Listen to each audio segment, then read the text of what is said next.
ladies and gentlemen. That deserves me going live a little bit early.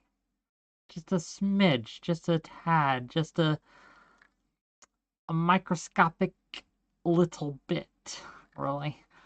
Happy 2024. Has it been all you hoped and dreamed so far? Has it been everything you wanted? So far, it's best year yet. Best year yet. Nothing has gone too off the rails. We have some great content coming up for you this week. We're going to start it off with some banging discussions, as the kids say, right? 𝕍𝖎, thank you for the tier 1 sub on Twitch. Really appreciate you, my friend. Really appreciate you. I hope life is good for you. I hope life is good for all of you, actually. What did everyone do for New Year's Eve? I didn't stream. Because, well, honestly, look, it's been nice just kind of spending time at home with my family. Tesla Johnson, 22 months on a 22-month streak. And we got a hype train going to start the new year off right. Gang, there's so much to talk about going on right now. We had President Gay resigns. Claudine Gay, it's her actual name. This isn't a slur, gang. That's her name. She resigned from Harvard after being embattled for, a month now? Over a myriad of accusations leveled against her, from plagiarism to anti-Semitism. I got mixed feelings on that. I don't know if she should have resigned. She definitely should not have resigned for the comments in the hearing. I think that was entirely uncalled for if that's what she ended up getting got for. The plagiarism stuff, I don't know. Maybe. Plagiarism is a serious thing. I just don't know enough about the plagiarism part of it to really comment on that. But for the comments on the hearing, no, she should not have resigned for that. Is what it is. So that's going on. And then not, 4 or 5 hours ago now, Israel, the IDF struck a town in Beirut and assassinated one of the leaders of Hamas. I forget the guy's name. He was the head of their militant wing. The founder, at least, of their militant wing. They got another guy recently, too. Maybe even in the same strike. But these are, top leadership.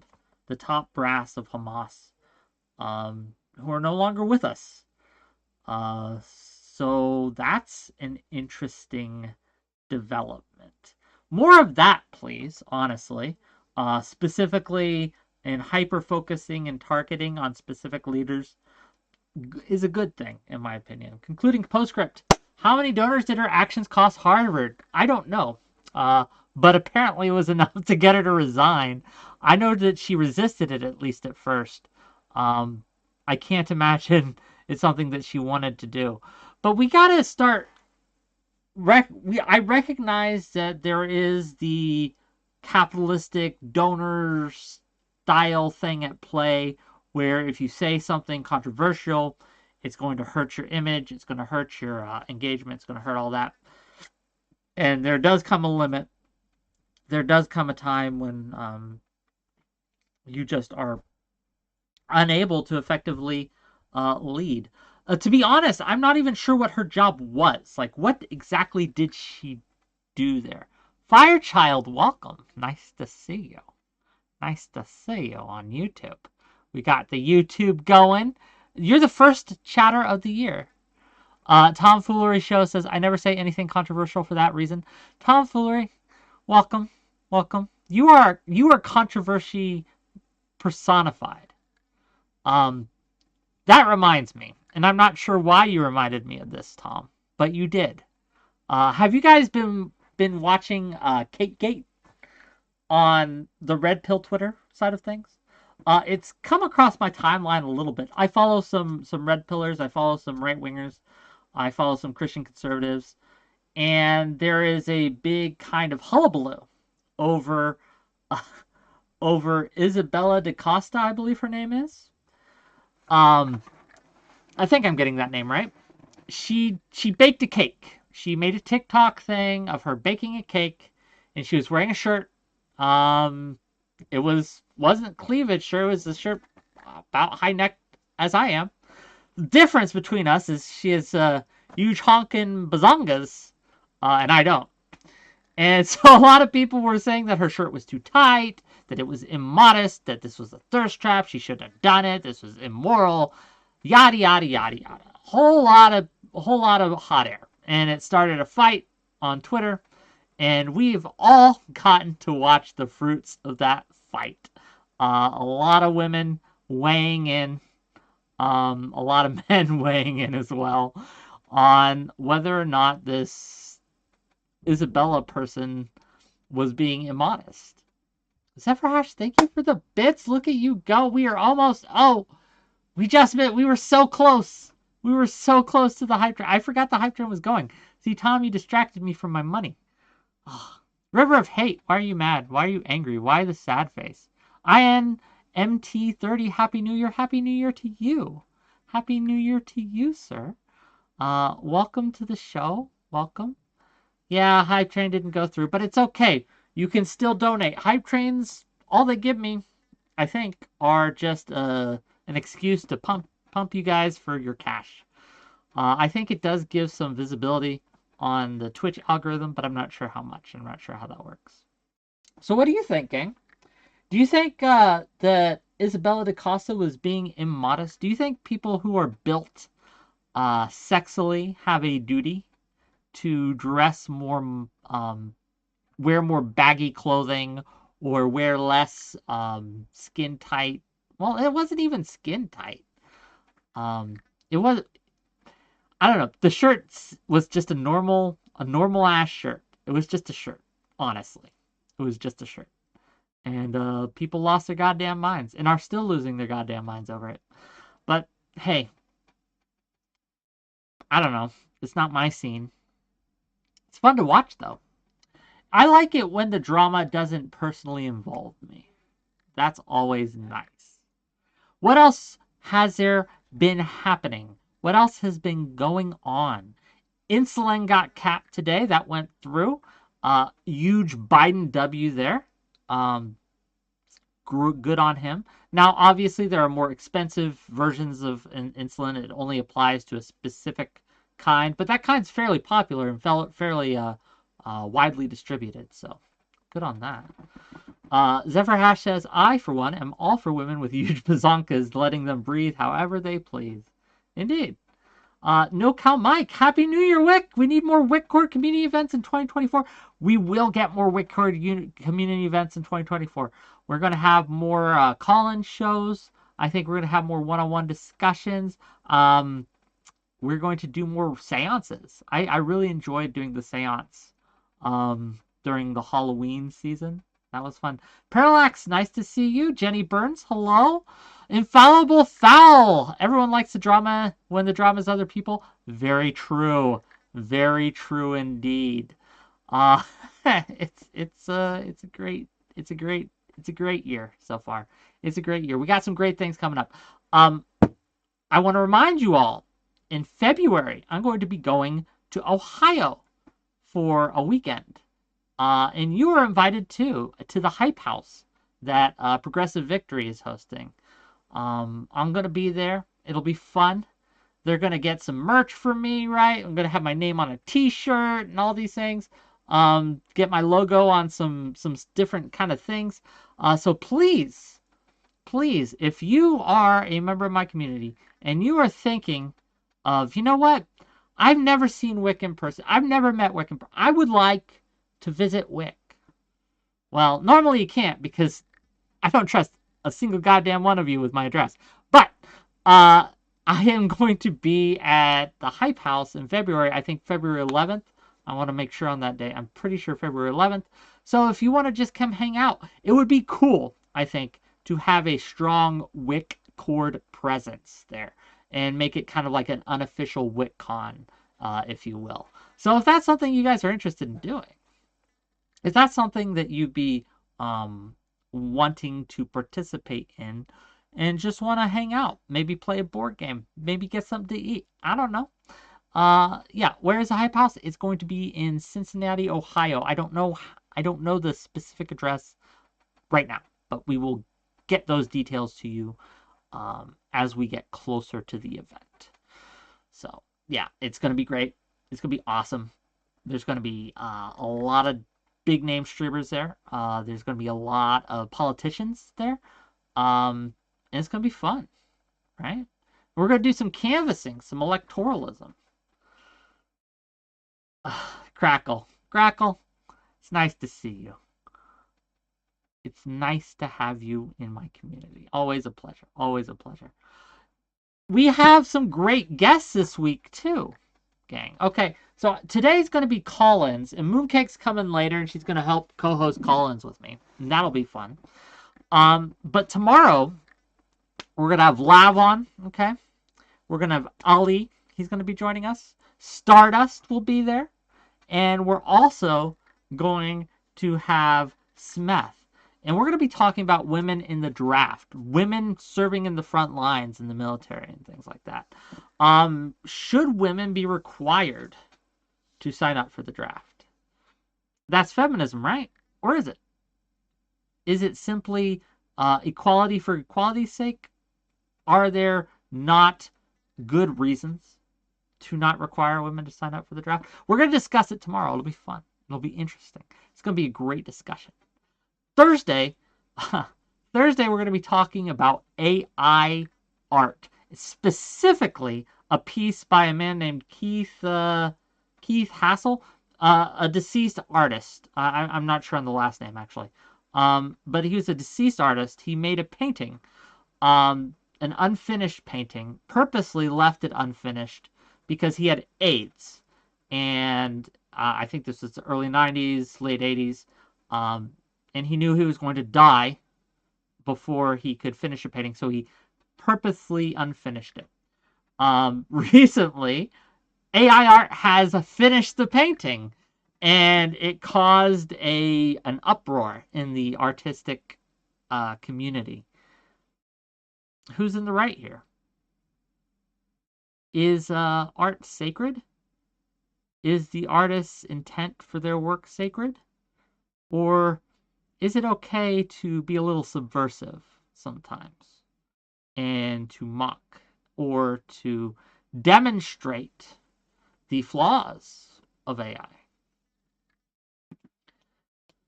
AI art has digitally edited a copy of the painting. Look, yes, obviously, right? They finished the work and they put it off. But it's considered by a lot to be a desecration because it goes against the intent of the author. Brittany Simon, thank you. Your viewers just joined. Happy New Year. I hope your 2024 is going great. We got some great stuff. I was just talking about the stuff I got coming up. And we're doing call-ins, so if you want to call in and talk to me for a little bit, you may. Let me get you guys that link, by the way. Happy New Year! Yeah, there's a Discord link, and those of you on Twitch can just !Discord it. You accept the rule. You click the link, you accept the rules, you jump backstage, we'll pull you in, we talk to you about whatever we like. But yeah, so Thursday, that's going to be our show. We're going to be talking about this painting, whether or not it's a desecration. And we're going to talk about AI art in general. What makes art art? It's a fun topic. We got a good roster for that as well. Tuna Chip will be there. It'll be fun. Friday, though. Friday's going to be the big one this week. Friday, we got some great things coming. We got No Opinion is coming on again. Gang, we didn't scare him off the first time. And I'm happy about that. Look, the first time getting a big name is always great. It's always great. But an even better feeling is getting that big name to come back again It means that they liked your show, that they enjoyed their time, right? So I'm really proud of that. I'm really excited for that, and it's going to be a great start to the new year. Um, Extra Roxfist says, apparently my nephew was assigned to make an AI art piece in his art class. That's an interesting assignment.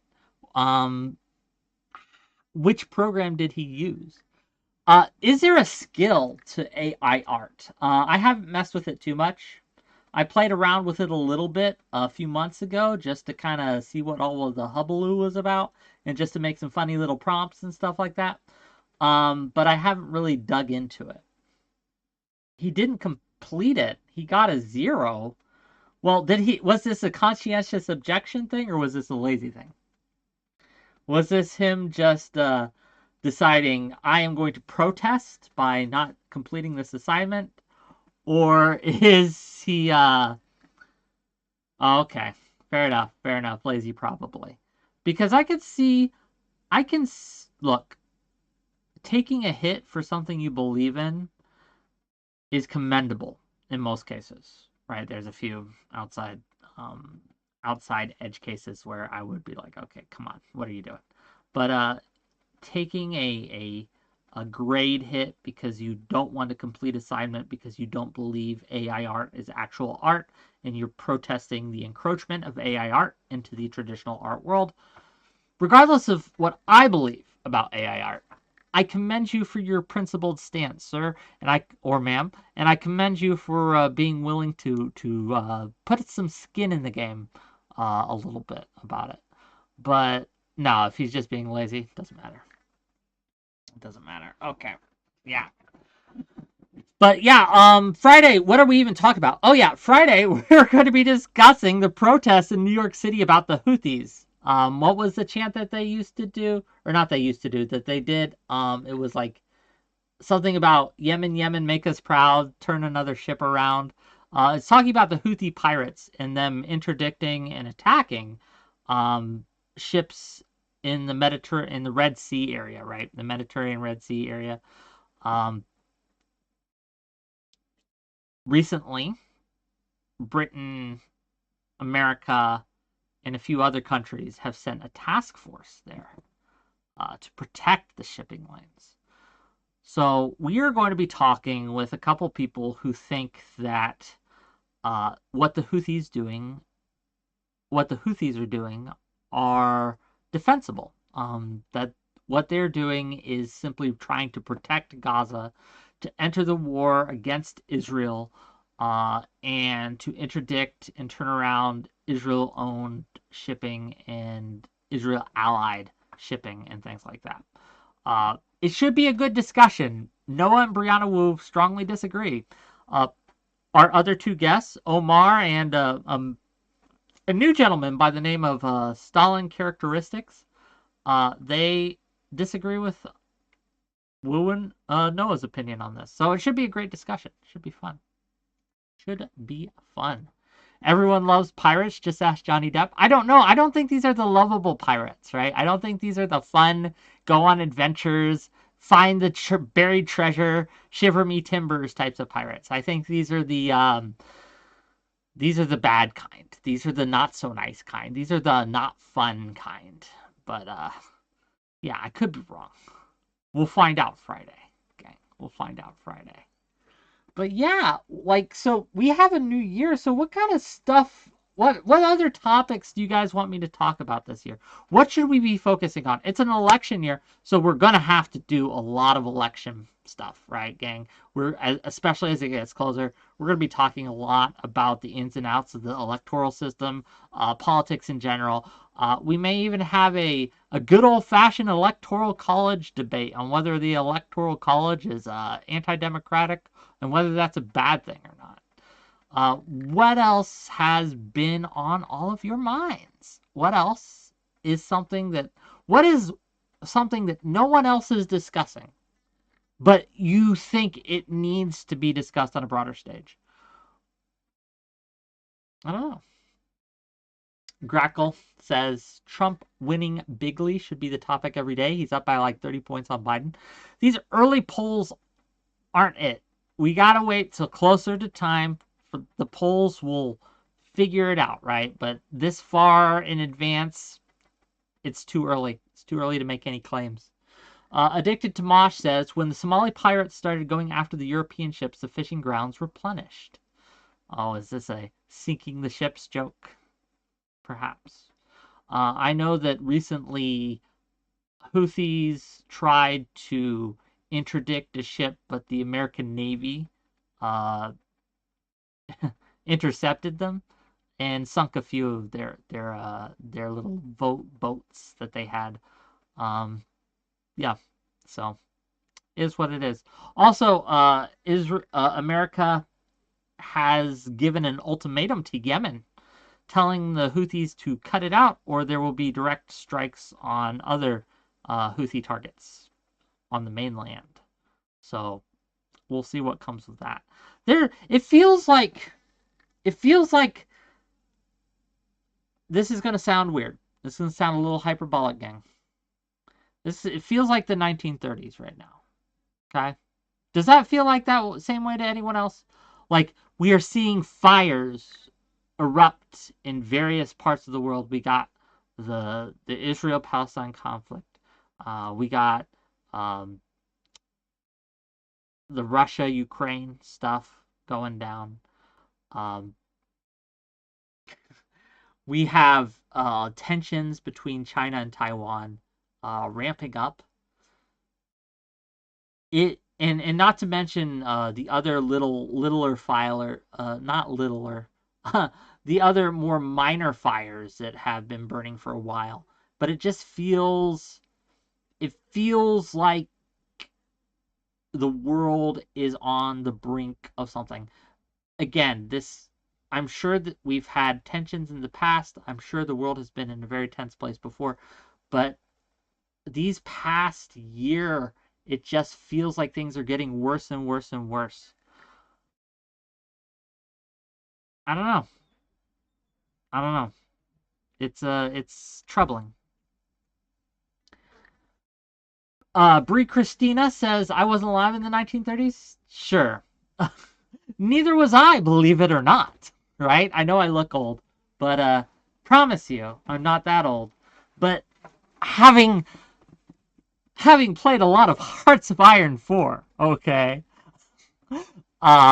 there has been a lot of parallels drawn by people much wiser and more learned than I about the state of the world now and the state of the world then.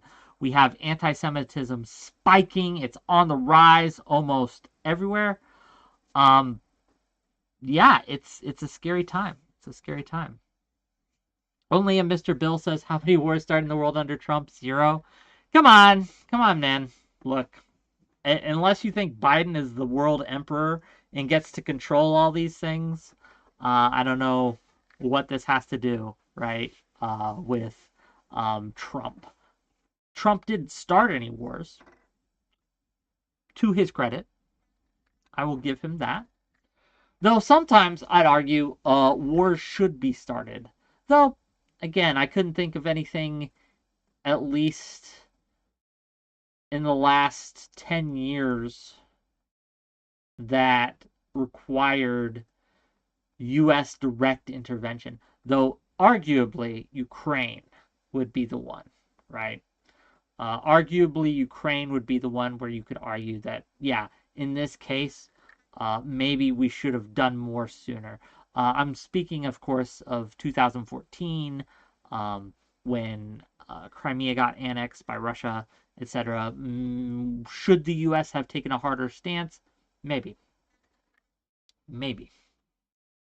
Pauline says, there's a lot of world conflict right now. Not that it's new, but it's enough to pay attention to. Yes, exactly. Exactly. It's again, it's troubling. Though I will say, thank goodness, and this is my American nationalism coming into play here. America is safe in a way that these other countries are not. I am not at risk of having a terrorist group shoot rockets at me, or at least not as high of a risk, right? I am not being bombed.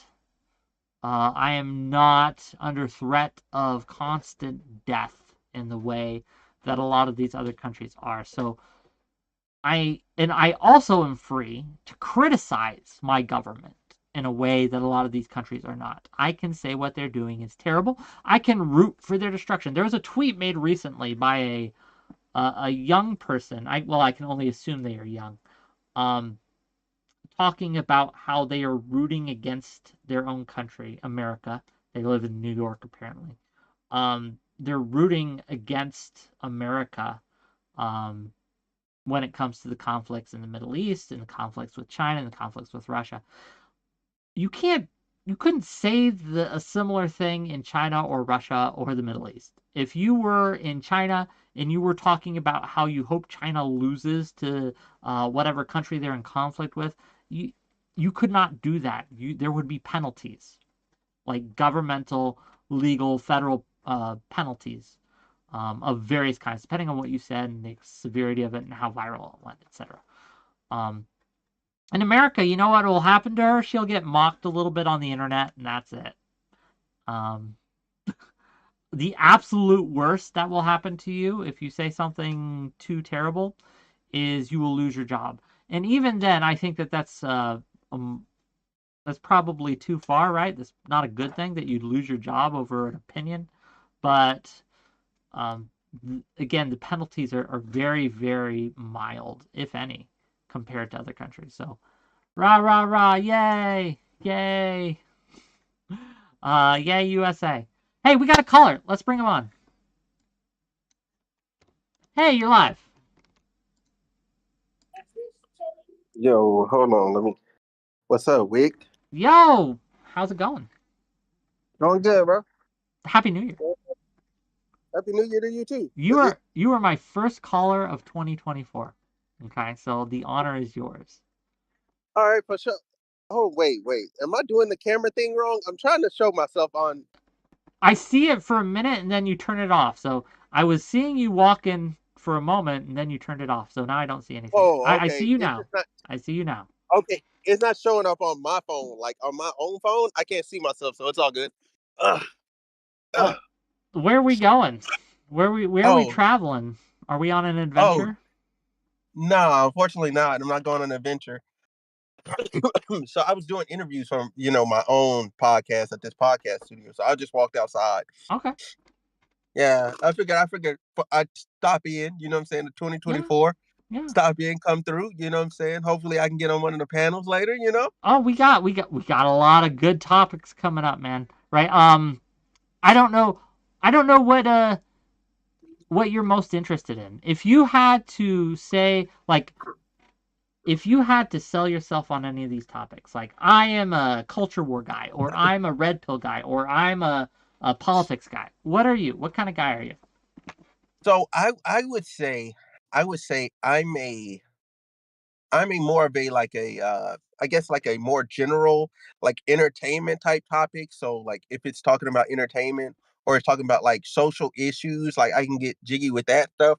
Like maybe not the deeper political debates, but I can do the politic debates. But I can't like that deep stuff. I'm not there yet.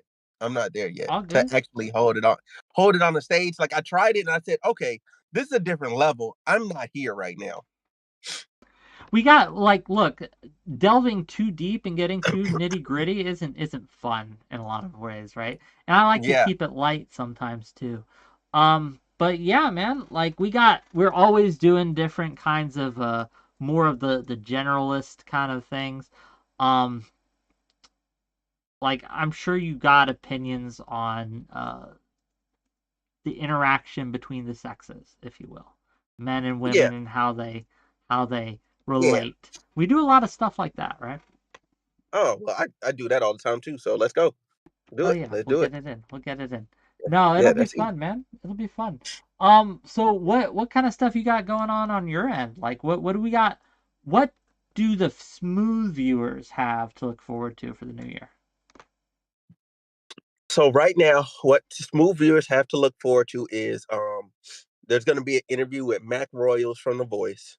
There's going to be a series of interviews from people back home. So I got a comedian. I have an R&B artist. I have a poet and she's also a woman's rights like advocate. You know what I'm saying? So all that encompasses women's rights. So like women getting Second Amendment rights and different things of that nature. That's her thing. I have an interview with her. I have an interview with a female rapper. I have Do an interview with a women, just real DJ. quick, do women Yeah, not have Second Amendment rights? Like, I'm pretty sure they do. no. So a bigger advocate for women to get to use their Second Amendment rights because Oh, you I know there's a got you. So to connotation. take Yeah, advantage of it. Okay, got yeah, you. because women aren't using. You know what I mean? Like most of the time, you don't see women having guns. You know what I'm saying? When you go look up American gun ownership, it's mostly men. True. Yeah, Is that a it culture doesn't. thing, you think? Right? I think it's more of a culture thing because it's more so like it's not that the woman wouldn't have access to a gun. It's Hmm. just typically her husband is the one that buys the guns. So I think they might be slightly underrepresented in a way. Huh. No, I get you. I'm just wondering, right? I'm wondering if the if we should be pressing more women to get guns or less men to have guns. Like which is the direction we want to go. I'm not even sure. I'm okay with women that are living by themselves owning a firearm because I think that's a good option for them. Like a man breaks into your home, you're not gonna beat him physically. Like no, just shoot True. him. Yeah. You know I think that's there is valid use, like I'm not anti gun ownership by any means. I yeah. do worry though sometimes about Hmm. the problem we have with mass shootings in America, right? Now, Yeah, it's I don't know how to fix that, but there is it I don't know if we need more guns. I don't know if more guns is the answer. I I feel like honestly, I feel like where we got into with mass shootings is, and somebody's gonna kill me for this, but it's okay. We need to bring back corporal punishment. Okay, I think people Corporal, once like people beating your kids? yes, so I think that once people stopped having consequences at home, they started wanting to dish out consequences outside. Like yes, there were some mass shootings, but the shift in parenting styles is what I think got us to where we are right now. So, in your opinion, right? Also, Mooncake's here. Welcome, Mooncake. She's my Uh, co-host for today. She's a little late, but that's okay. Um, yeah, I don't know if that's the I don't know if that's the ticket to this. If we correlation, beat not our kids causation. more, they will shoot up schools less. I don't know if that's true. I'm not saying beat our kids more. I'm saying bring back it to the exact level it was at in like the 70s or 80s. Like But just bring back that right there. is it was more. So we would be beating our kids more. More than we are now, but it's not Yes. more than what was the status quo. Like in the 90s, whatever the status quo was in the 90s to where cuz you're in your 40s, 30s, 40s I'm 40. ish. 40. Okay. Yeah. So look, I'm like we're not too far. I know we weren't too far off in age. You know what I'm saying? I'm 32. You know what I'm saying? So I know that period of time between the 80s and 90s, most of us turned out to be pretty reasonable. Did we? Like me, Pretty you, reasonable. yes, right. And I won't lie. My parents spanked me, right? I got spanked. But Mhm. I don't know if that would have. I don't know if not getting spanked would have made me a So worse person, so right? so right. So let me break it down this way, right? Knowing that your action has an immediate consequence for yourself puts you in a position where you actually think about what you're going to do before you actually do it. Mooncake, beating kids, yes or no? Are you pro or anti beating kids? Wait, let me fix this. Let me fix this. I'm anti beating kids though. Definitely anti. That's crazy. Yeah, it's Um, we one could have a show on this, Smooth. This is a hot take you got. I just yeah, I fundamentally disagree. I don't think it's going to fix a problem. I also I don't don't think think it's gonna. I, I don't think it alone will fix the problem, but I think it could help. to catch you up, Mooncake. We were talking. Well, this started about mass shootings. We started talking about gun ownership and mass shootings, and one of the solutions, not to be fair, not the entire solution that Smooth is proposing, is that we increase the level of corporal punishment, and that will decrease the level of gun violence in America. Sorry, so I missed a little bit of that, but no, I don't think increasing like corporal punishment would do that. I think there are indications that like if you even spank a child, they're more likely to be like aggressive. I think there are better ways. I think if you treat children like people, they'll grow up to probably be decent human beings. Um, I also feel like where our generation lacked, I think that comes from like a lot of immigrant parents, like that's what they knew growing up is like the spankings, things like that. But it really didn't help us. At least I don't think so. I think it did more damage to our community. So I'll ask y'all both this. All right, when it comes to your parents, you both, it seems like you both slightly, you respect your parents and then you slightly fear them just a little bit. It's like this little tiny thing that keeps you from doing like something weird. Yeah, but Just don't.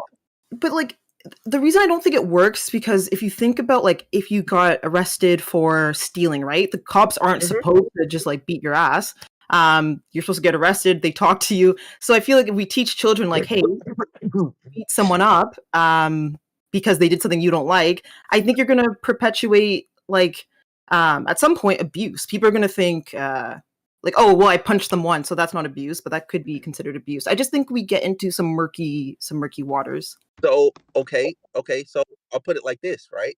So look, this is why I say we turn out decent because of it. And I mentioned the respect and fear aspect. Most of those people that are, not all, but there's a good portion, a percentage of those mass shooters or whatever, right? Because they're typically males. When you look at their relationship with their parents, whether it be the father or the mother, in particular their mother, they're particularly very disrespectful towards their parents. So I'm directly causing it back to the parental relationship, and that's why I said part of it can be corporal punishment because for some reason your child doesn't even fear you, and because they don't fear and respect the number one person they should, you know what I'm saying? They're now not afraid of anybody because they don't think anybody will touch them. I But oh, sorry, Here, go ahead. if I may, fear is generally not a good thing, right? If I think one of the problems we have in America in general is an overabundance of fear.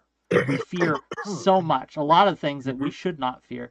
Fear, even reasonable fear, right, can be very detrimental to behaviors. It changes how we act. I think one of the reasons I push back against a lot of doomsayer narratives is Mhm. because it makes people act in bad ways. So I don't want to increase the level of fear that kids have of their parents. In fact, just the opposite. I'd like to tone that down. Respect, you're correct. Uh, we definitely got to increase the respect level, but I think one of the ways we do that is by not beating our kids. Yeah, that's just my opinion. Yeah, I think a little fear goes a long way, just a smidget. You don't need a lot. You need just enough to know that if I got too out of pocket, this person will handle me.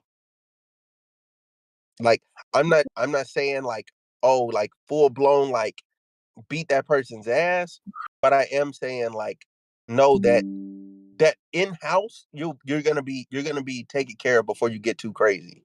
You know what I'm saying? I know if I was to go, you know what, I'm gonna shoot a school. I know for a fact my mom's shoe is gonna come from around the corner so fast that I'm not even gonna have time to process I was hit by the shoe.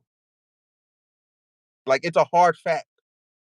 And I'm not Is even that gonna all want to that's go keeping outside you no from more. shooting up a school, though? Right? Like, No, no, I no, no, think no, that there no, are other no. But what I'm saying, I barriers. just used it as I used it as a crazy example. But just any stupid idea that I had that would bring shame to the family, and that's another thing. We need to bring shame back in Yeah. society. I will I There do think needs we agree. to should bring be shame some. back. I agree with you there. Yeah, there's some limitations. Like there's no societal pressure to be anything now.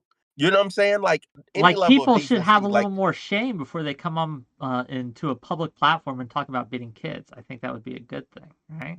I mean, if you want to keep framing it as like as that, that's fine. Well, Like that's I'm it. not That's what it is. It's what you're advocating for, beating kids.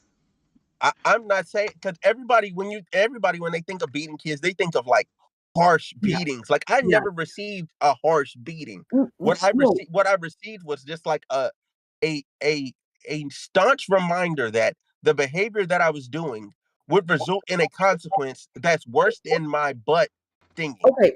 So, for example, Smooth, I know what you mean. Like, if I was doing bullshit in a store, right? My mom would snatch me up. There was no like, oh, I'm gonna run around and like do bullshit. It was like this woman will snatch me up here. I think that's Yeah. different than like beating up your Oh, kids. yeah, I we're do not talking understand what about you're restraining, right? I'm not talking about restraining, No, like keeping your kid from running into traffic by no, grabbing them. That's not what I'm it's not referring like to, that. right? It's our parents would like, at least mine would like would like grab you by the collar and be like, if you don't stop doing this here, when you get home, right, there's gonna be a problem. So I knew kind of what that meant.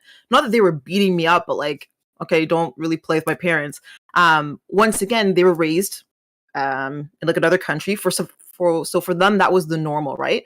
But they weren't like, I don't know, like fighting us and stuff. The reason I just think spanking isn't a good idea now is because when it comes to, for example, you use the example of school shooters, those parents most of the time are barely there. I would say they're more neglectful parents, right? So those are parents that aren't even probably really in their child's lives, right? They don't know what's going on with their children. And it's like, let's maybe attack that first Okay. because some people don't deserve to be parents. Some people should not be raising kids on this planet because they don't know how Okay. to. So I don't want True. to Okay. use spanking as a way to give these parents some sort of out instead of learning effective communication. Okay, and see that's the thing. Like, and when I say spanking, I'm not saying don't communicate with your child Yeah. because my parents effectively communicated. I knew before and after why I got a whooping. Like, you know what I'm saying?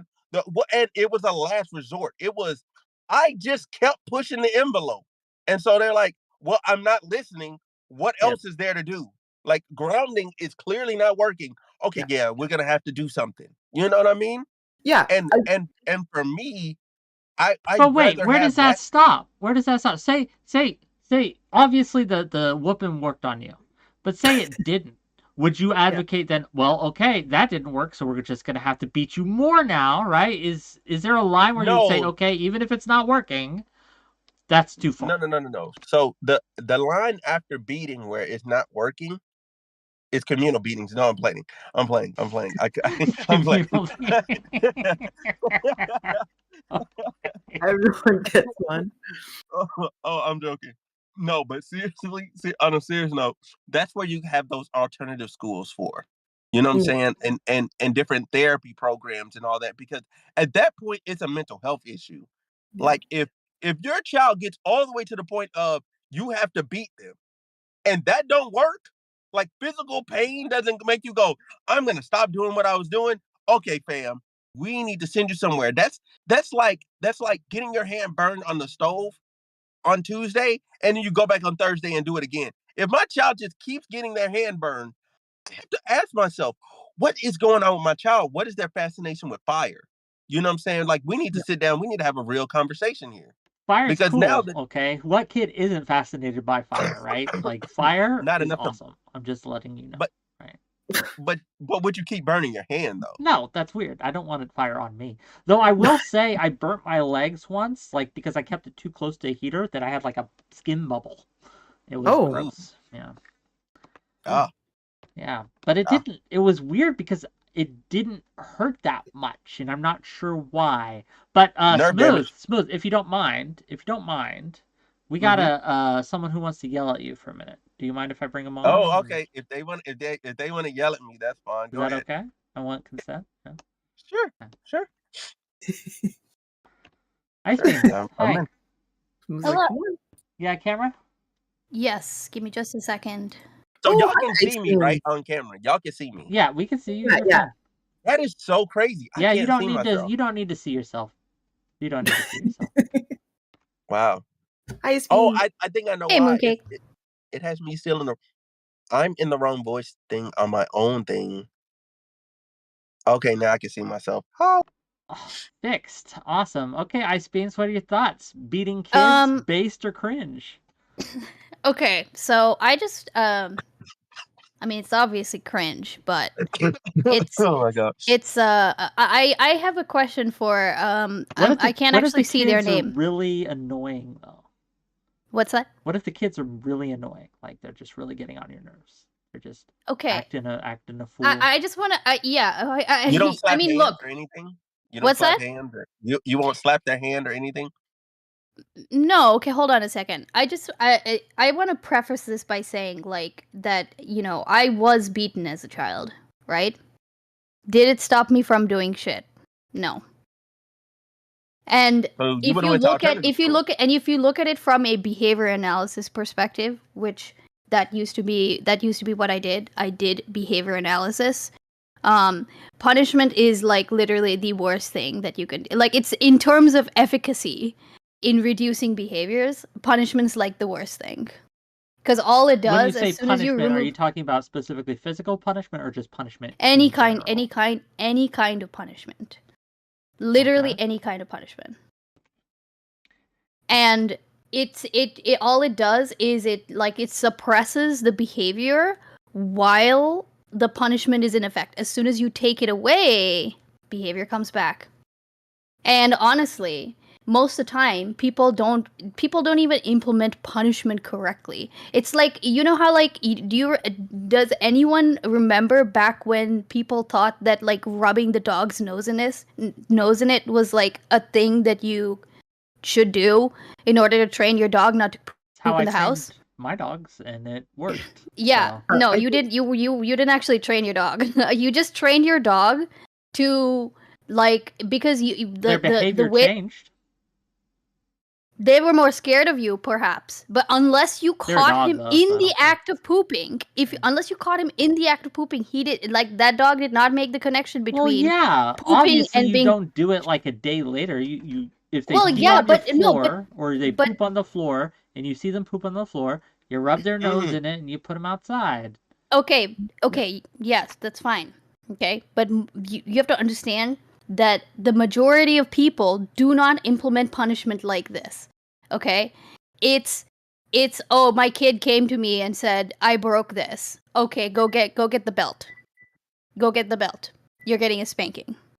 What are you punishing in that moment? You're not punishing that they broke something. You're punishing that they came to you and admitted it.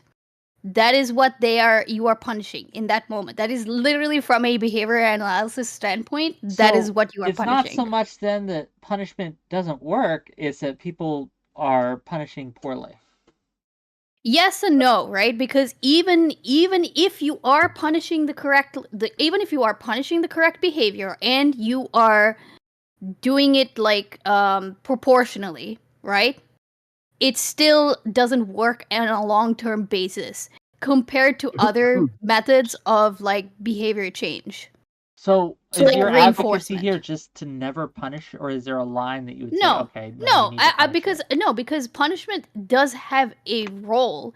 It is usually a something that you do in, like, as a last resort. And I recognize that, like, in our society, we've just set it up this way that, like, the big bad punishment is prison, right?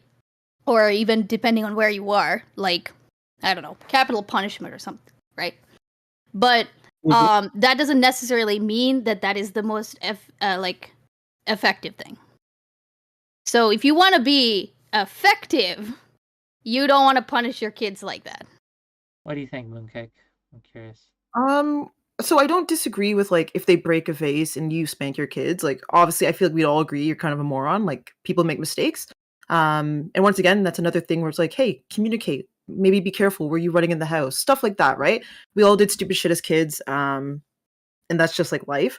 I do think punishment, though, can come in handy if your kid is repeating things that you've already spoken to them about. So if these things aren't working, you're telling them every day, like, I don't know, like your kid is bullying someone at school, and you're like talking to them saying, hey, like, that's not cool, that's not cool.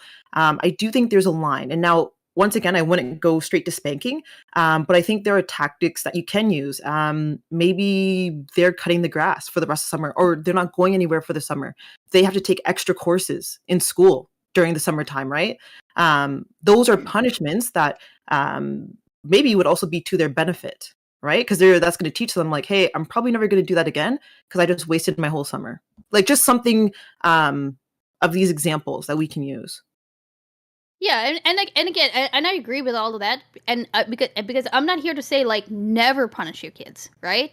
I'm fine with that because I think that there should be consequences proportionate to the age of the child, the severity of the behavior, like blah blah blah blah blah, right? But that doesn't mean that beating your kids is okay. Like, just because we kind of survived the chancla, right, doesn't mean that, like, it's gonna continue to work What in the about future. what about things how like many- Yeah. Go ahead, Smooth. Go Smooth. So how many licks does it constitute to be a beating? I guess my question. Well, I'm not sure I understand like what you're trying to say. Are you trying to say that like a smack is fine, but like not a beating or something like that? I'm trying to figure out what your line is and how you define a beating. Because when I say a beating, everybody assumes something really negative, but I'm not saying something that was like unproportionate. Like every beating, every whooping that I had, like I remember it and I remember exactly what I did and how I got there. It was proportionate. Like if I don't have any grievances at all in reflection. No grievances. I think would fully support. I would whoop 10-year-old me. I would do it. Okay, look, I mean, maybe you were a little shit rag who deserved it, okay? I'm not saying that there aren't kids who deserve like what they got, okay? Listen. Okay, I deserve some of Wait, this. hold on, Ice Beams. I'm curious.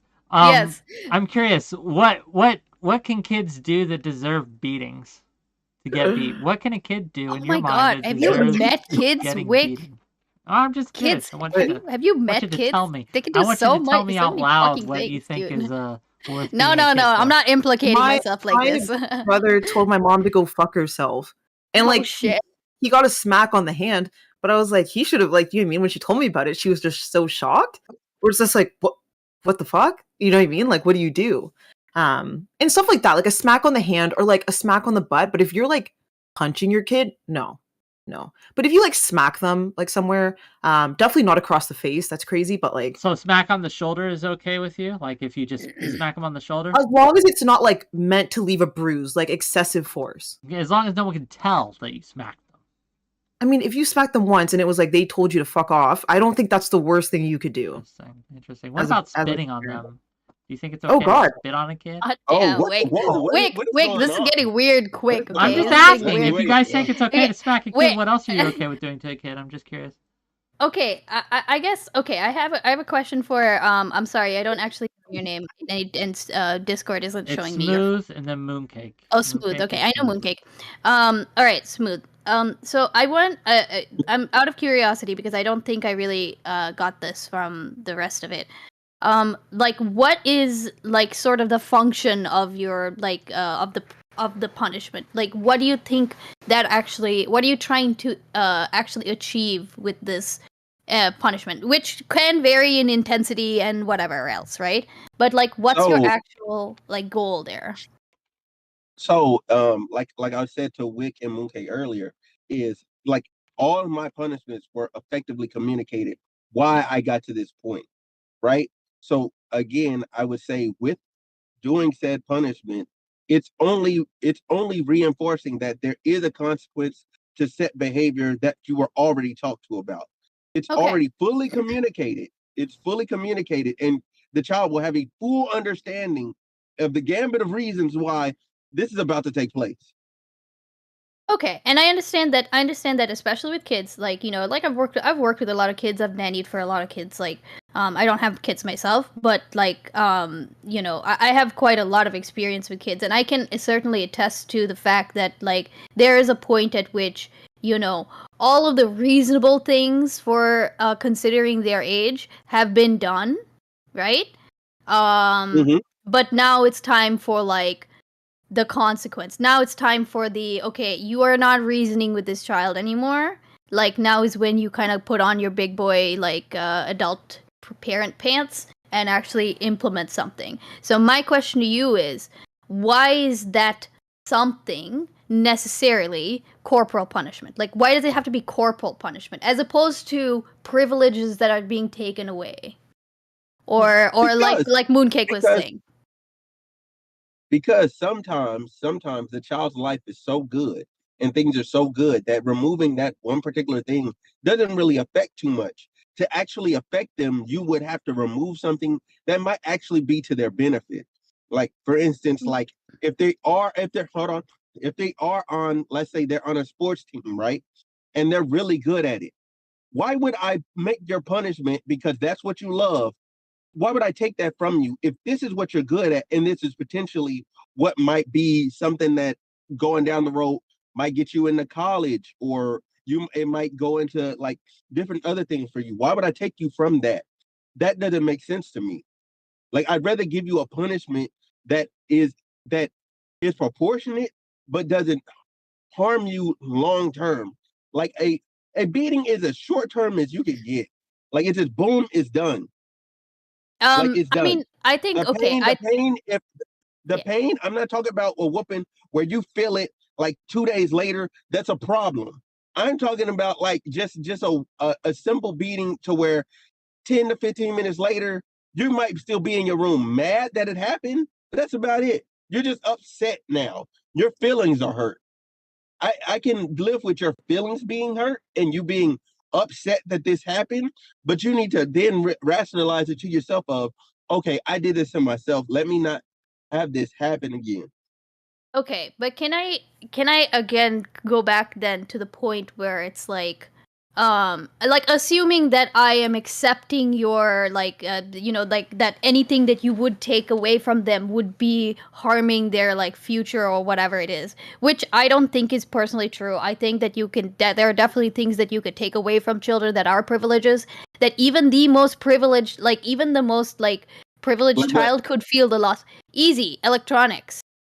Like every kid now has electronics. That's just part of their Every kid day. has like a burner phone now. Every Yeah. child has an iPad. Every child has access to the internet. They have access to YouTube. They have access to their friends. When I They was have when I was growing up, And I remember the worst punishment I got was they took away my books. yeah, And they took away my Mm. books too, yeah, Wick. I I got my hated books it. taken away. I was so bored.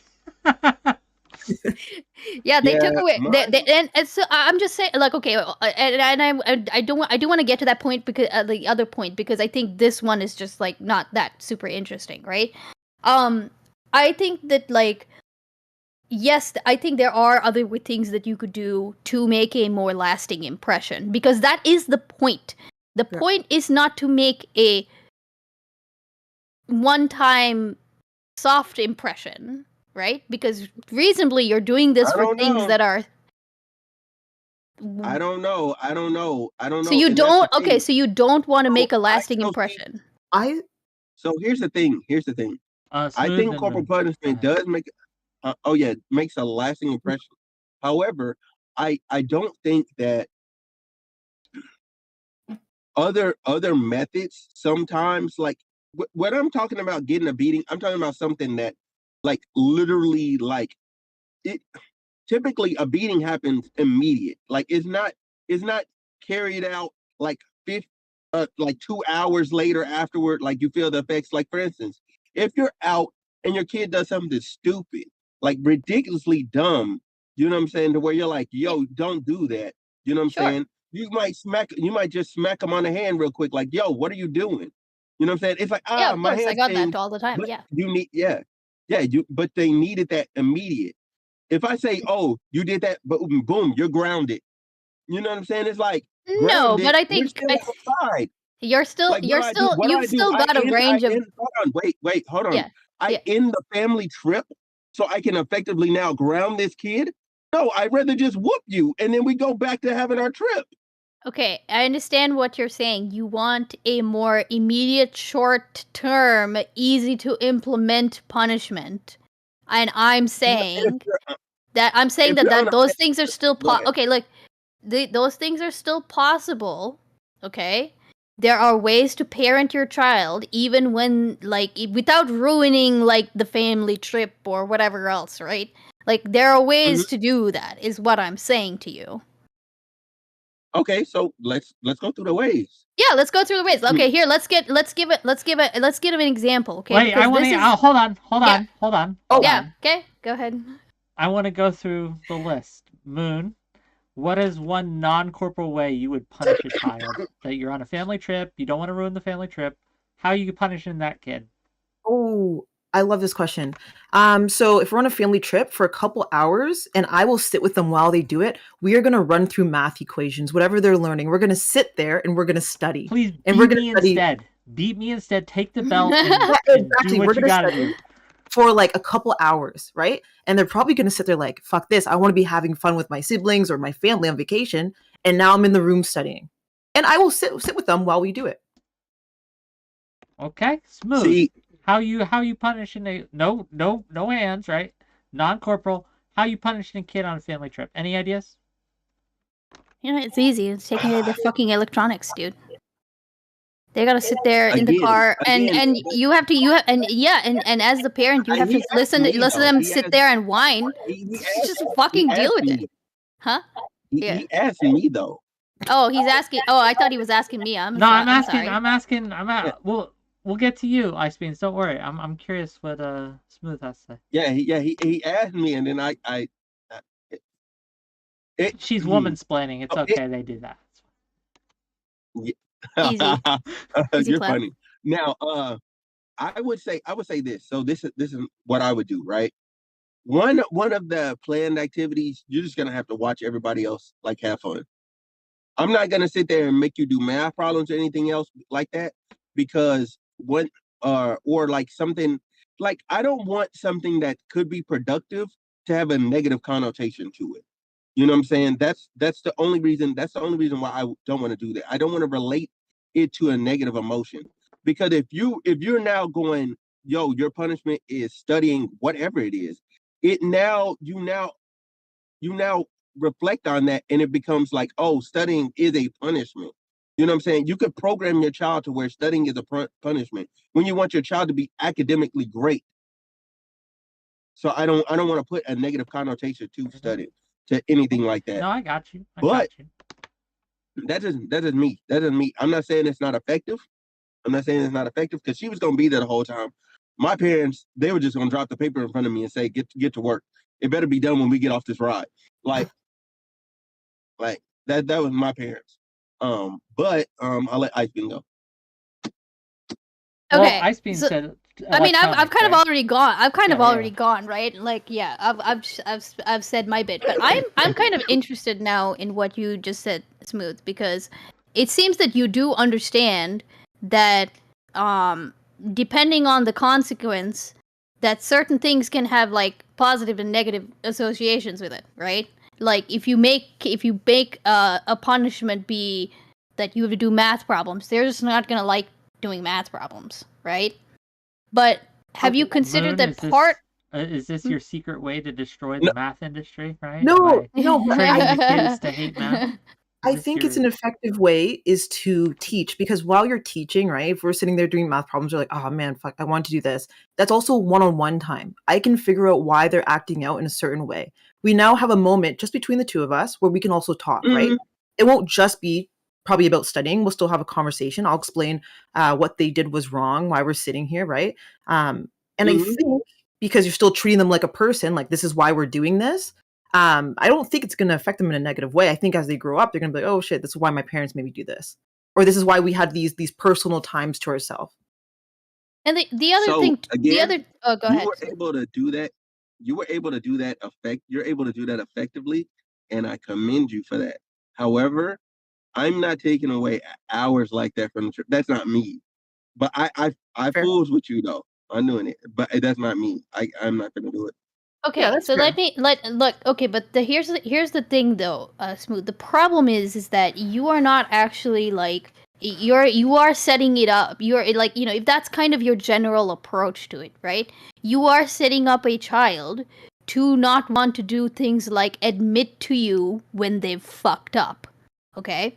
Who Because said I was gonna whoop them just because they said they fucked up? I fucked up no, all the but time. I'm not gonna saying whoop somebody just I'm 'cause- saying that like when corporal punishment is like how things are dealt with in a household. I'm not saying just you. I'm just saying this is just in general, right? Yeah, what do? You just fucking learn to lie better. Or you learn to hide your shit better. Or you learn how to like hide your actions better. That's all that it actually does. You just learn to hide it better. Or like cover up the smell of weed or do whatever else, right? So Okay, that's my problem. That's my problem here. It's not efficacy, you so know, so efficacious. okay, so I'm actually for a child learning how to be like a little sneaky. Like I would love my child to be a little smart and know how to actually get away with some shit, so they don't be a dumbass and get caught all the time. Like Yeah, but then I'd rather they be a little. I know. I'm just saying. I'd rather they be a little smart. Now I'm gonna be a whole lot a bit smarter. So yeah, I'm gonna know, and I'm gonna catch you up sometimes, just to let you know you're not as It's smart as like you a think you game. are. You know what I'm saying? Cat and But mouse. yeah, like, but like you know what I'm that saying? you're not you're I feel like they this can get. doesn't track onto I your feel like idea of like this doesn't track no, onto but your I feel broader point no, of I like feel like of deterring people from doing bigger, badder things. That's my problem here. It's not because deterring as people soon from doing bigger, yeah, badder things what are you thinking my ideas are? Because I don't know where you're coming from, like on a standpoint, because I'm no, I'm still in saying my head, I'm reasonable. So I'm still trying to figure out what are you thinking that I'm thinking, or you think my point is. Like just like my directly problem. tell me what you find Yeah. my Okay. problem No. to No. be. No. No. No. I understand what you are saying. Your punishment is. Your punishment is slaps on the wrist. You know, your punishment is like, you know, pinch your kid in church so that they don't fall asleep.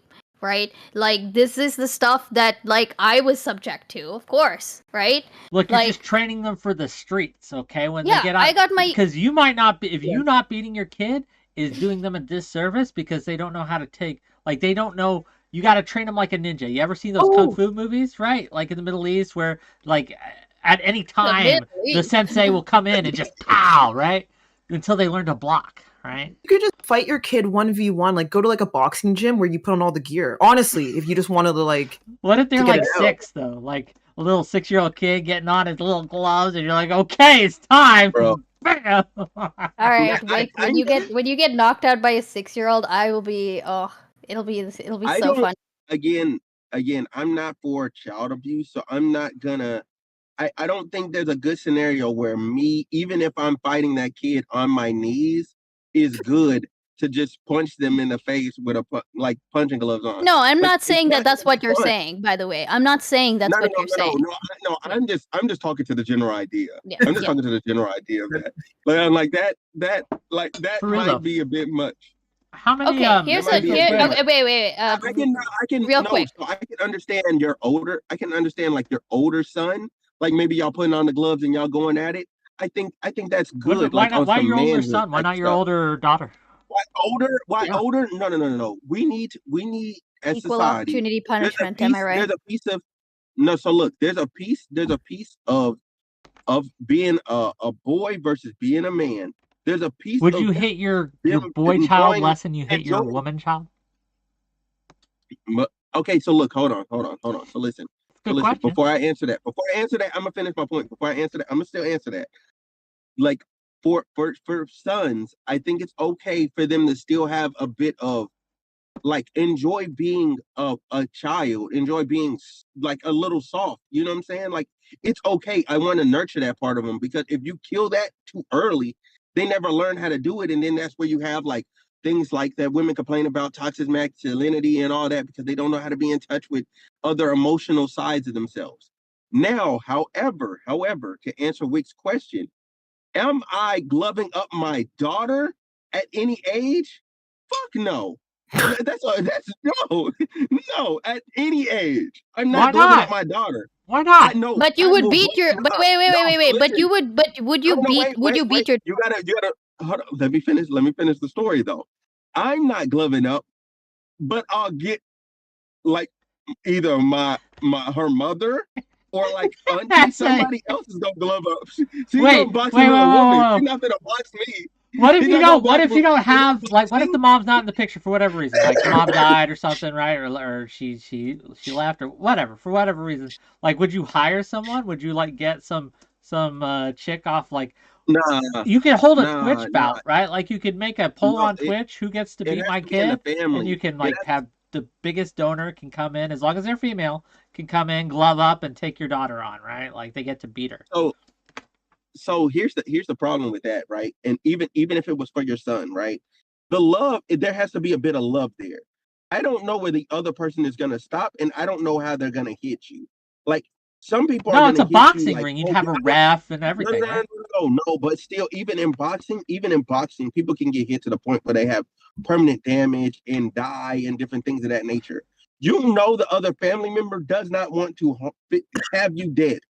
So there's going to be clear limitations on how far they go with that punch. Even if they want to like give you some pain, they're still going to hold back just a bit. Can I just jump in there? But yeah, go ahead. Oh, sorry. I was just going to say the reason I just think the spankings or beatings concerns me is because it's predominantly something we see specifically in the Black community, the immigrant community, and I notice a lot of other communities do not do things in this way. And I guess I shouldn't say whole of immigrant community. What I mean is maybe like Afro-Caribbean, you know what I mean? And so I want us just to step away from it because I do think we have normalized it to a point where people aren't like just like smacking their kids in their butt. They're like fully actually beating them and it being kind of normalized, right? I think Black China or Angela now, right? She spoke about, I think, Tokyo, like beating her when she was a kid. And it wasn't like spankings. It was like actual beatings. I just think that's a bit too normalized in our community. The other thing I want to add on real quick to this, okay, is that most of the time, and this is like I don't doubt that you would beat your kids in a ethical way, okay. However, if it's especially when it's like sort of promoted, like it's like a prescription, you know, it's like a spare the rod, whatever, spoil a child thing. People interpret that in all kinds of different ways. A lot of people beat their kids or hit their kids in anger, and that is a lot. Like that doesn't work. It just again does not work. Does it make them feel less angry though? It works for like treating your child like a punching bag, maybe. Okay. Does it actually teach the child though? No. Okay, before we go on, I have a very serious TM question to ask all of you because it came up, fighting 6-year-olds. Realistically, your life is on the line. You're in a gym, right? You're in an enclosed space. You can't escape. There's no weapons around. How many 6-year-olds could you take out before they took you down? How many? 10, 20, 50? 23. I'm going 23. Wait, that's very specific. Real quick, I want to interrogate this. 23, why? 23. Okay, because like I've thought about this before, right? How much does a 6-year-old weigh? We're thinking like 40, 55 pounds, something like that. I have. And I'm like max maybe I'll give myself 3 minutes of full power. Somewhere from 30 max 60. If your child is over 60 pounds, there's a problem. Yeah, okay, so we don't really have a problem there. I can lift quite a bit. So I'm like, okay, how many could I throw? How long could I use like max like strength? I think about 3 minutes. So I think it rounds out to 23. That's a very specific answer. Thank you for the answer. Ice Beans, what about you? How many can you take on? How many can I? The 6-year-olds have been trained by a professional for a year to take you down. They don't get weapons. They don't get anything. They just have to use their thing. But they are gunning for you. And there's an unending supply. Eventually, they're going to get you. How many before you succumb? Before I go down? Yeah, before you succumb, before they kill you, right? Probably right around 5. Clearly, none of you have Five, actually 6-year-old? wrestled. None of you have actually wrestled with How tall are you? 6-year-olds. No, how tall am I? Yeah. 5'1". Oh yeah, you're fucked. Okay, that tracks. Oh, That's the problem. listen, That's the problem. I've accepted. That's the Look, I've fucking accepted that I am in the event of an apocalypse, I would be day 0. Okay, I'm a day 0 casualty. I would get run down in the street. Okay, I have no no. It's fine. Okay, it's fine. I've accepted it. I've made my peace with it. I've made my whatever. 5, Okay, 6-year-olds. but, Okay, 5. But here's the thing, though. I've actually wrestled with 6-year-olds who were giving it their all. No, yeah. Okay, wow. Why? Wait, why are you 6 and fighting 7-year-olds? 6-year-olds? Wait, hold on. Are we on Twitch? To get that Yeah, stress we're out. on Twitch. No, Wait, no, why I'm can't we kidding. say this on Twitch? No, I'm kidding. I'm kidding. No, but let's just leave it at that. That I have I'll had DM you to... later. I want this story, but go on. No, but No, I get it. How many 6-year-olds? Okay, so look. You've had a lot of training beating your own kids, so there's that in your favor, but go on. Well, I don't have any kids. That's the thing. I don't have any kids. No kids, 0 kids. So I'm good. Okay. My thing is, I'm punting the fuck out of these 6-year-olds. Like, I'm straight headshots. That's a clip. They're right there. Like, I don't even have to lift my legs too far. I'm straight, just kick. I'm gonna get through 50 of them by just kicking them upside the head. This is how I know you're lying, and I'll tell you why. Because if you're in a fight, kicking, right? That's the surest way to go down. Because once you go down, they got you, bro. You're not getting up. You're not getting back up. No, but here's the thing: they're not gonna be able to hold me down. So I'm not concerned about going down to the ground. I'm not, because I'm just gonna start cracking necks then. Like I'm telling you, I'm gonna get through as many kids as possible. Yeah, but wait, did he put a number on it? How many is possible for you? And look, I'm saying you kick, one of them kicks you, one of them hamstrings you from behind, you're done. I'm going to cry the entire time. I'm going to cry the entire time that I have to kill these little Winter Soldier Juniors that have been programmed to come kill me. I'm going to cry. But I'm going to live. And hopefully, once I realize they're not gonna be able to run out of 6-year-olds, then fine. I'm just gonna accept death. Okay. Smooth. If I can go through 100 6-year-olds, there's a problem. Where did y'all get 100 6-year-olds and train them from? Look, there's a lot of kids in the world. All these Winter Soldier Juniors. Smooth. Man, I hate to see the Twitch chat right now. I'm probably looking like the devil. Probably. I'm not even joking. Probably. Here's a fun one. Here's a fun one from Cryborn. Beating and killing kids. How is this guy still single? Other things. These are great comments. See, that's what I'm saying. Like, Smooth. That's what I'm saying. Like, that's so crazy. Smooth. You go into the void. Oh. To the void. That was a fun conversation, though. Ice Beans, do you have anything for us specifically, or did you just come on to argue with him? Yeah, I just came on to argue with him, but I can show you the emotional support chicken that I made for the new year. Is it an actual chicken? Yeah, let me get it. Well, no, it's not a real life chicken. Oh, Jesus. Why not? I was like, she actually gonna go get a chicken? That's amazing. And now I'm disappointed. A chicken? I got a telescope. You got a telescope? Is it an emotional support telescope? It is actually. Oh, that's nice. Neat. Here you go. That's a good chicken. It is a good chicken. I took him to work, but then I needed to bring him back home because I kind of got attached. Maybe. What's that? Is it more of a rooster? I can't. I don't know. I think roosters have much bigger like these things, whatever they're called. Plumage? I'm not sure. Yeah. Combs. But yeah, Can just one last thing to wrap this up. Okay, one last thing. Just like from even if you were to take out all of like the soy shit about like lasting impact and like effects on kids and blah blah blah blah blah, right? It just like it doesn't work. right? There's just so many more creative ways that you can actually discipline your child, even in a situation where ordinarily like you need something quick and easy. It's harder to do the thing that is actually going to make a lasting change. A lot of people continue with the smack and the pop, like you're gonna get a pop, like that What sort about of making thing. them eat Because soap or something to that nature? So you're not hitting them, but you're making them do a yucky thing. again, I got. How do you think I can eat all this spicy food now? I got chili in my mouth when I cussed, right? Like that was my punishment. I didn't get soap, right? It didn't stop me from cussing. No, I just got better at hiding like my cussing around adults. That's it. And if your goal is to stop the cussing, it's just not gonna fucking work. That's it. Nah, there's only one solution to children. That's abortion. But thank you for coming in, Ice Beans. I appreciate you. Sending you to the void. Mooncake, hi. It's nice to see you. Hi. Happy New Year. Happy New Year. Yeah. Before we bring in the next caller, there's a couple more callers, and we'll get to you. I promise, gang. I promise. I see you. But I want to ask Mooncake about her resolutions. What are some of your resolutions for the year? My resolution is to cook 5 days a week. So I've been trying a new recipe a day. So today is my second date, and I'm making a chili.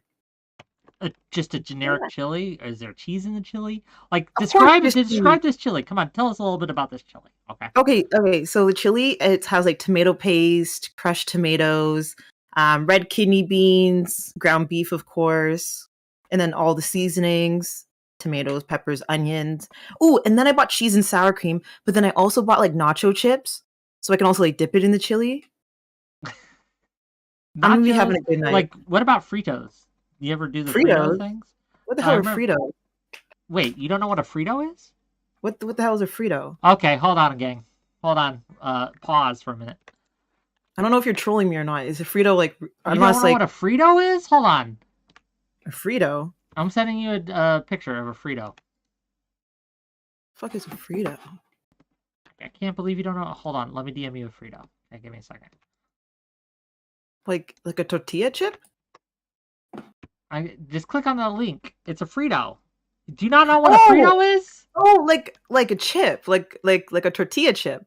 Wait, what the fuck are these? They're Fritos. They're little corn chip things. You use them. You put them in chili. You crumble them up a little bit, right? Ew, no. What are you just putting in chili? What is that? It's a Frito. Okay, I forget you're fucking Canadian. Americans are funny. You guys are funny. Why? That's not Frito. Like, oh god, I can't believe you don't know what a Frito. Look, do yourself a favor. This is one of your recipes. If you're gonna cook every day, you do me a favor. Get some Fritos in your chili. Okay? I don't even think they sell Fritos here. I don't know what Frito is. Look, DM me. I will send you a Frito. A bag. Like, of Fritos. do you eat ketchup chips? Ketchup chips. Yeah, what the fuck is a ketchup chip? What? You're laughing like I don't know what a ketchup chip is. You've never had ketchup chips? No, I've never had ketchup chips. They're delicious. Let me see. Okay, you'll send me the Fritos. Unless they have them here and I've never seen them. Okay. I will get you Fritos, you get me a ketchup chips, and we can compare notes. Okay. Wow. Wow. Okay. Are you ready for the next call? Let's just move on to the callers. I'm ready. Okay, let's bring on next caller. Hold on. You're delicious. I can't believe this. Okay, hello. You're live. What do you got? Hi. Normally, my camera worked the whole time. I don't. You just have to click it again. When I moved you into a different room, it turned it off. That's all. Okay, what you got for us, friend? Hey, Whick. Ni hao. Why do so many people think that metal is just noise when it's clearly the superior music? What brand of metal? Metal's too broad. You say metal? Metal, yes. Metal. Yeah, I mean metal in its whole, because it has so many subgenres. That's one of the parts that makes it better than everything else. I've been listening to a lot of power metal recently. Are you a fan? Like Yeah, Dragonfly or shit like that, right? yeah. Dragonfly is a bit special because I'm not sure if they can really keep up what they like put out in videos. I've seen them live a few times, and it's not what they like. I don't feel like they put out what they advertise. Would you Like when as a punishment make your child listen to bad music? no. No. What It about you, Moon? depends on I mean, if you want to go change back to that topic, I'm not much of a punishment person because I had very very different parenting styles from my parents. My Okay. dad always said, "Do it because I say so," and he was very authoritative. And my mother explained everything, usually appropriate for our age, but we got straight up told, "Don't go over the street. You're not faster than the cars. They're gonna kill you." So we didn't True. go on the street. So That's good advice. and And here you are today. It obviously worked. Mooncake, are you a metal fan at all? um no, I wouldn't say I'm like I've listened to a lot of metal. I guess maybe some, because I assume that would count as like Led Zeppelin. I assume would be like metal. I don't think Led Zeppelin's metal. I No, mean, or yeah, maybe the lots of closest thing for it's me. it's I like would say. I mean, it's a lot of metalheads also like Led Zeppelin. Yeah, I mean It's like they're proto metal, I guess, if I had to yeah, Okay. say. it's the early stages. Yeah, yeah. Like I think the official opinion, what I hear from most people, is that it started with Ozzy Osbourne and Black Sabbath. But metal, Uh, didn't metal come from rock? Metal would have came from rock, Yeah, right? it's a It's the yeah, extension of genre, rock. right? yeah. Okay. Okay. So maybe it's something that I just haven't listened to, and maybe I would like it. I've never listened to I, like metal I mean, I music. can. I just don't like whatever the screaming one is, where like There's people a just lot of different screaming ones. There's screamo, Death which isn't metal, metal at all, right? There's death metal is the black one metal, that maybe is screaming. like it's very easy. Death metal sounds like dying pigs. okay. Uh, So that's uh, the screaming. Black metal sounds like you're already shouting 3 days. It's this very like back in your throat. And thrash metal, for example, is just very very fast and very very loud. Hmm. And then there are like when they try to make it even more brutal, like, and we make jokes ourselves about that. Like there was in one of those movies, in one of those metal movies, a mom came back in and said, "You sold this music to my child. It sounds like they recorded this in the corpse of a pig." And he looks at her and says, "It was a goat. That was a goat corpse, not a pig corpse." Well, technically correct, the best kind of correct. What is your favorite metal band today? Go. Rivers of Nihil. Okay. Okay, I'm not familiar with them. I'm going to be honest with you. The Pussycat Yeah, Dolls. Pussycat Dolls. Okay. I like Rivers of Nihil. I like a lot of weird mixtures, and for Rivers of Nihil have like saxophone in it. Gotcha. So and saxophone is very metal because it's a metal blowing instrument. You know what? When I think of metal, I don't think of saxophones. I'm going to be real with you. I think perhaps my current favorite, Rhapsody of Fire. It's fun. Yeah, I that's a enjoy it. solid class. That's a solid Yeah, classic. it's not I'm not sure if I think that they're kind of metal. They're not not really metal, maybe a little Ghost. They're pretty fun. I like Um Ghost. It's it's like bordering. There are like a few stuffs where it's not totally sure Mm. because it's like bordering like sludge or hardcore punk, and then you got stuff like beatdown. Yeah.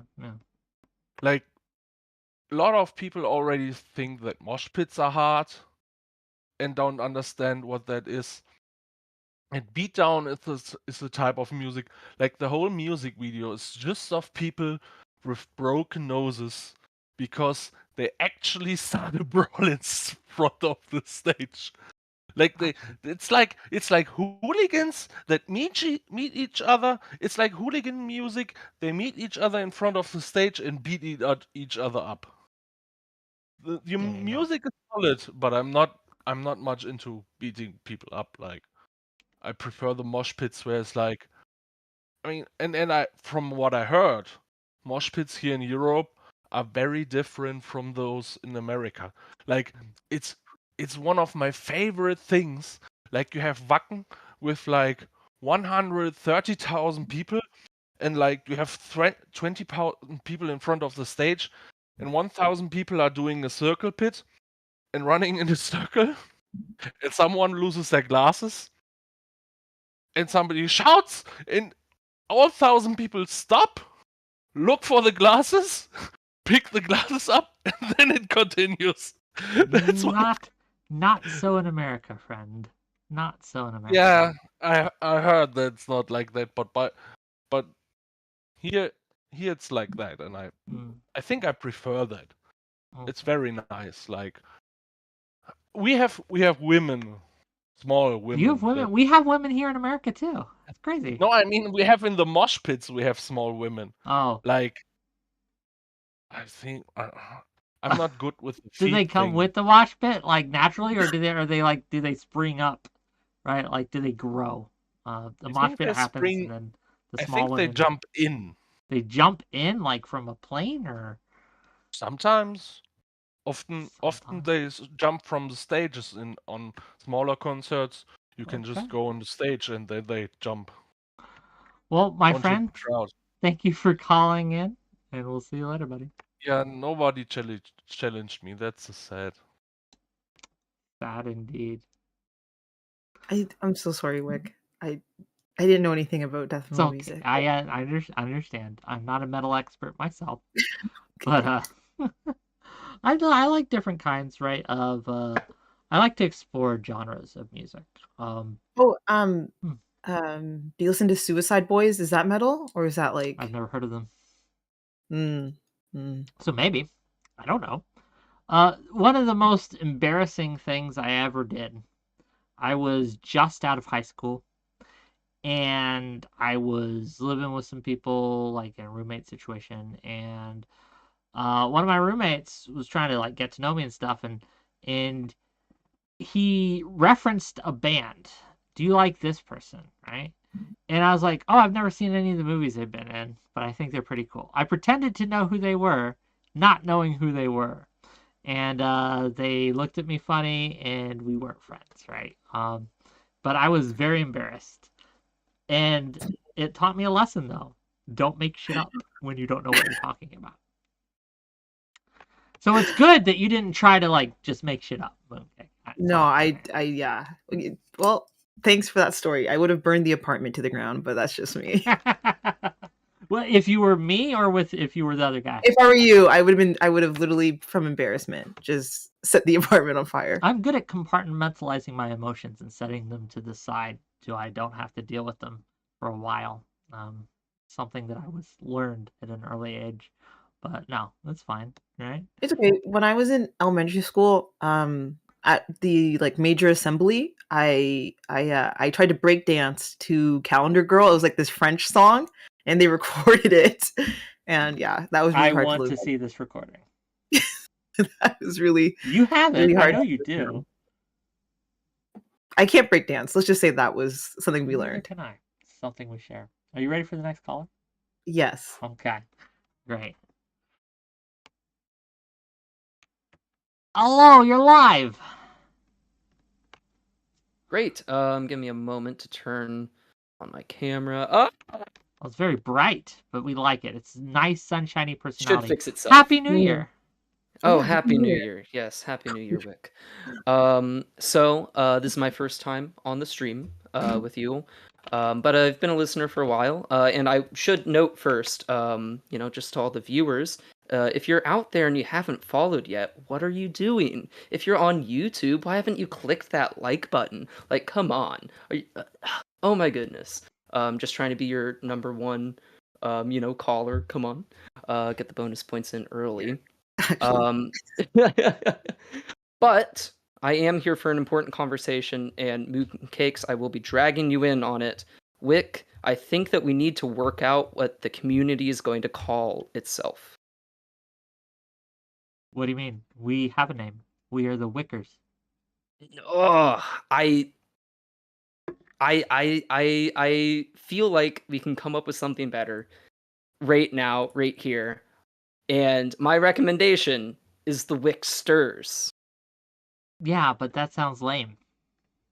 In what way? The Whicksters?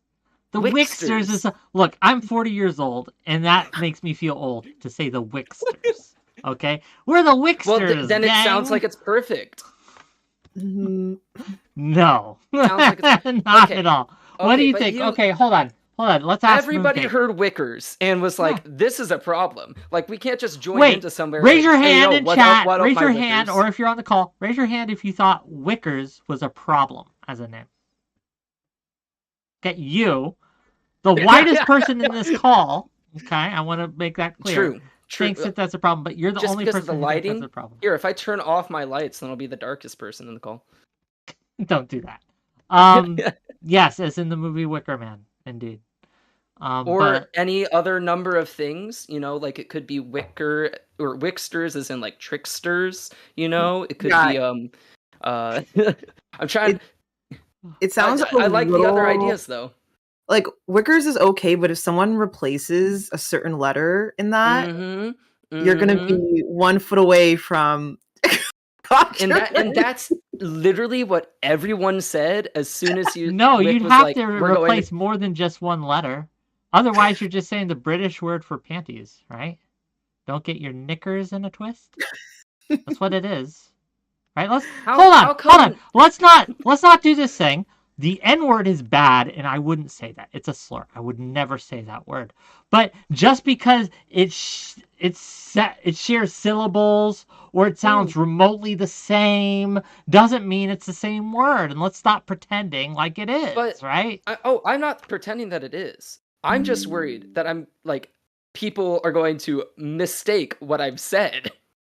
I'm worried that I'm gonna come in there, or like somebody else is gonna come in there, or I'm gonna be like, "Oh yeah, I'm a Wicker from Wick's community," and I'm gonna be like, "What? What did you just say?" I'm just like, This trains us to enunciate very correctly. Okay, it's a good thing, right? You're living on the edge. Okay, it's a good thing.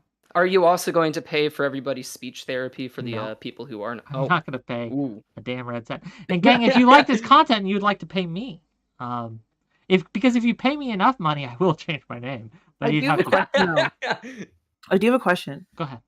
Because like you mentioned something about slurs. Do you think we could create a slur right now? Like just literally create one, and it could actually be a slur? Like if I just created a word right now, do you think it could actually be recognized as a slur? You'd have to get enough momentum.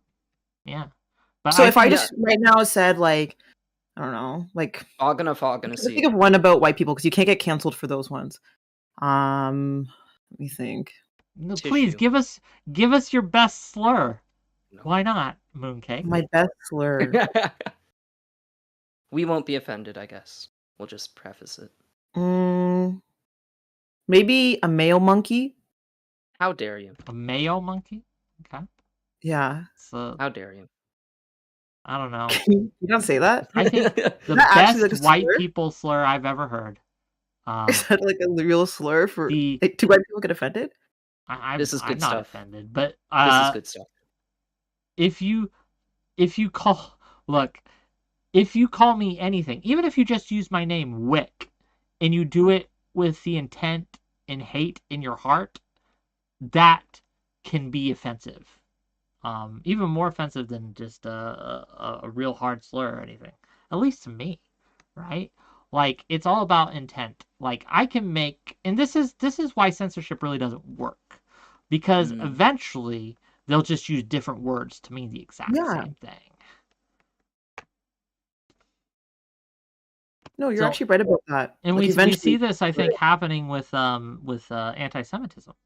A lot of people have decided to replace Jews with Zionist, right? And they do this with the cover, and it's a valid thing that criticism of a Zionist isn't the same as criticism of a Jew, but there's plenty of people who use that as a shield, right? I saw this thousands of likes this thing going around by several people saying that American Zionist doctors are a problem who are treating Muslim and Black and other minorities bad, and they were worried about how those Zionist doctors were going to treat their patients and how they should be listed of which doctors are Zionists and things like that, right? It was scarily reminiscent of putting a yellow star on their shoulders, right, to identify them. But I say that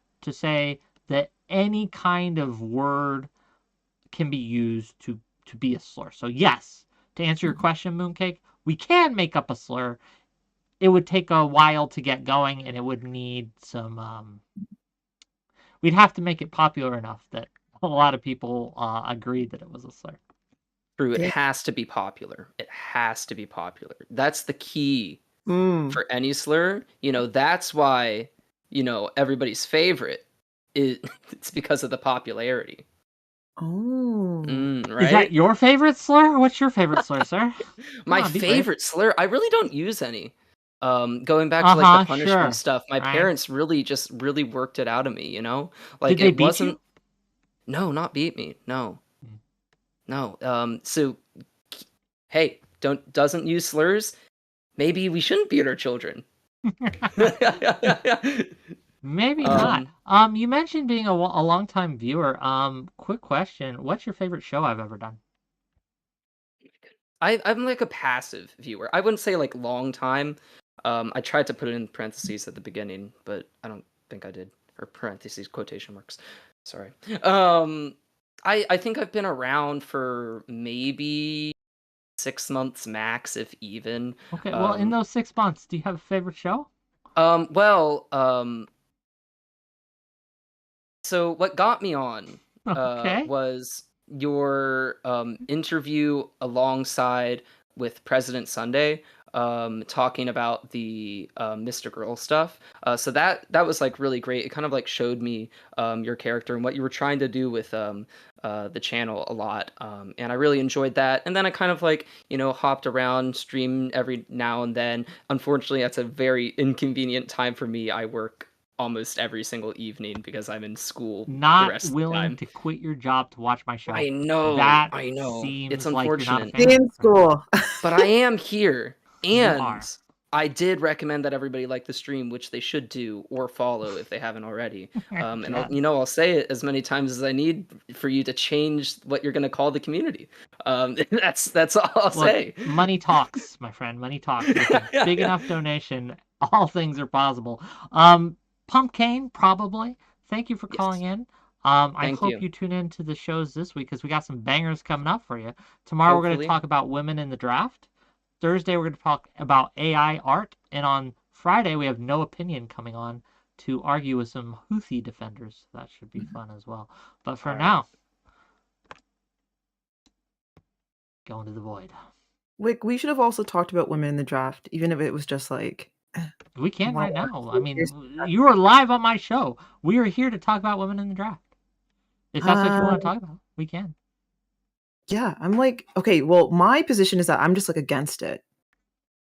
Like, I don't think women should be drafted. But then again, I also don't think anybody should technically be drafted.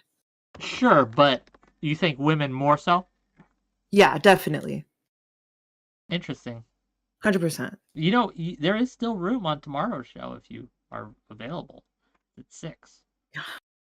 Oh, I got yelled at last time.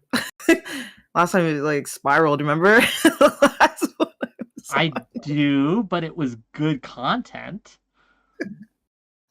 Tomorrow 6 p.m. Eastern. It'll be fun. Can I join late? Can I join an hour late? You Or know will you, what? like- Maybe. We'll Maybe. talk. But Okay. I think that like there is something to be said. The reason I'm bringing up this conversation, right? The reason I think we're going to talk about it is because of the recent New York Times report that was made about what was done to women in Israel on October 7th. And I think that women do face some unique challenges when it comes to being at war. Yes. I think we have to recognize and wrestle with that fact. Now, that said, I think that at the end of the day, if you want equality, there has to be equal responsibilities. And I think that if men are expected to protect the country, then women should have a equal responsibility. Now, that said, does it have to be the exact same? I don't know, right? And I wouldn't recommend lowering physical standards to allow more women in, right? I think that there is a reason to have a physical fitness standard in the military, especially for combat jobs, because you want your fighting force fit. But if a woman wants to be on the front line, I don't think it's my place to tell them no.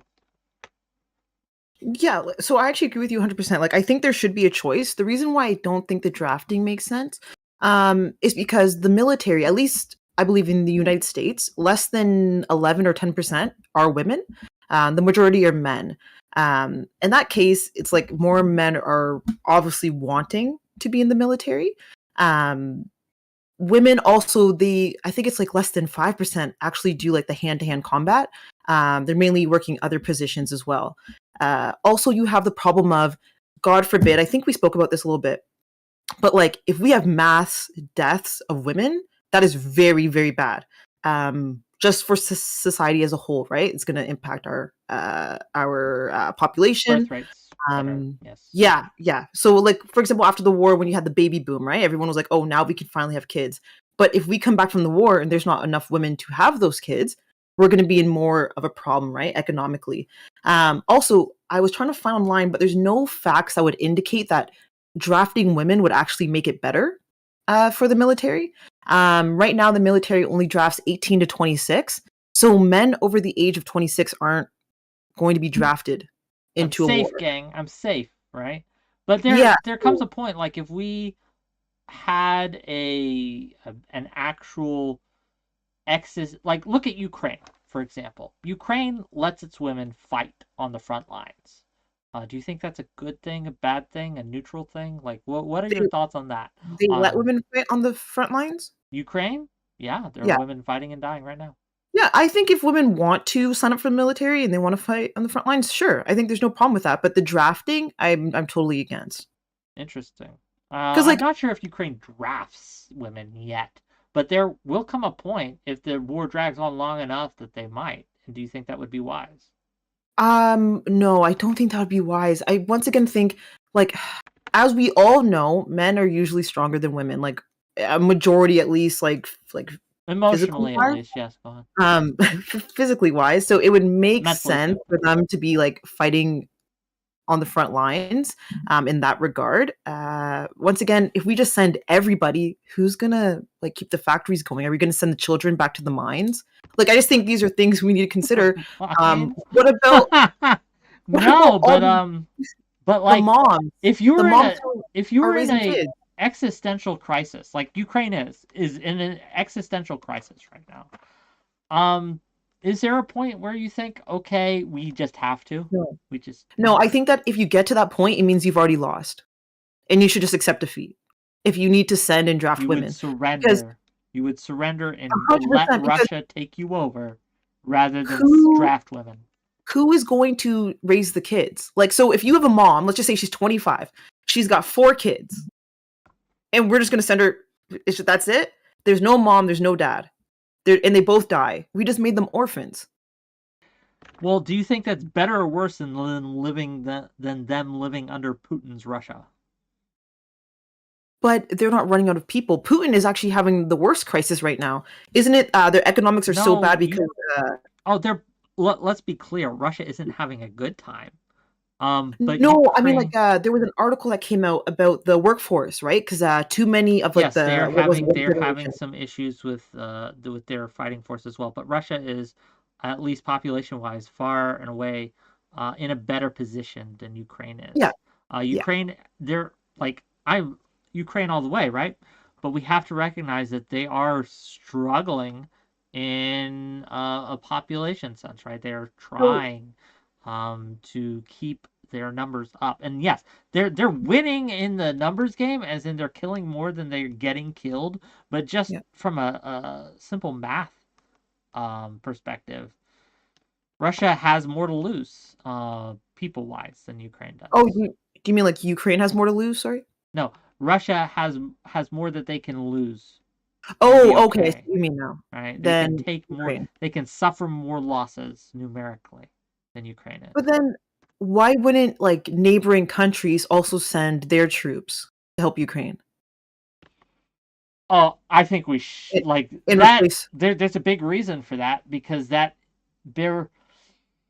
would initiate World War III. Because if, for example, we put boots on the ground in Ukraine, that opens up a lot of avenues that Russia would be justified in responding to that, right? And other countries might get involved too, such as China or India or any of these things. So it would just escalate and broaden. So there are very good reasons to be hesitant to put boots on the ground. Now, personally, I think this is important enough that we should. But I know that's an extreme position. I know that I am in the minority, even on Ukraine supporters in that position. So yeah. Yeah, I think I'd probably move closer to your side. I do believe that at this point there needs to be further intervention. And I do understand what you're saying by like, yeah, major countries would get involved. This could possibly lead to like a World War III type of thing. And I think that is what we're trying to stay away from. I don't know. Did the doomsday clock get updated? I know it was 90 seconds in 2023. Haven't followed it. But no, it's an important topic, right?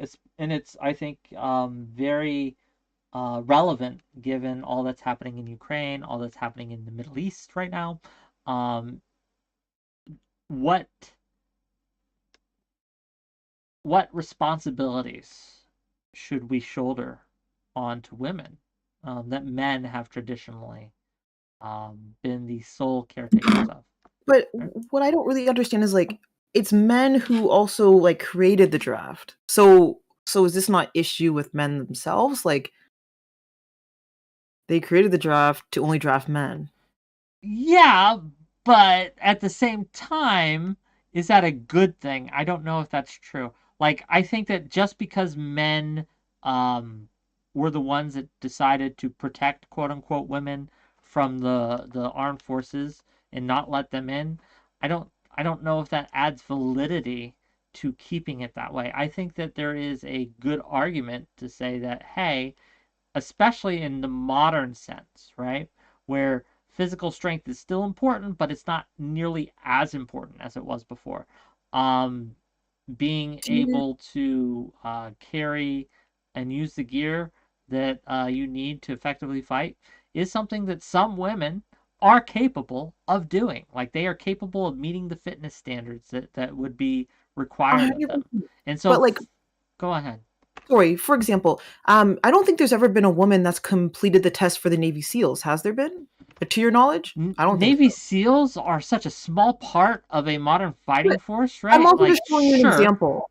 Like, there isn't. True, but I know that women have fought as pilots in the front lines in things like Russia, Yeah. right? The Red Witches. And these are other frontline positions where they are in actual danger of dying, right? That women have done before in other countries.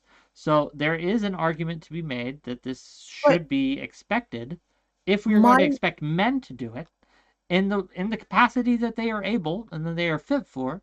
Women should also be expected to put their lives on Okay, the line so in the same way. my fear is that with hand-to-hand combat, if you have people like that's why I know the Navy SEALs is obviously like that's a very particular set group of men.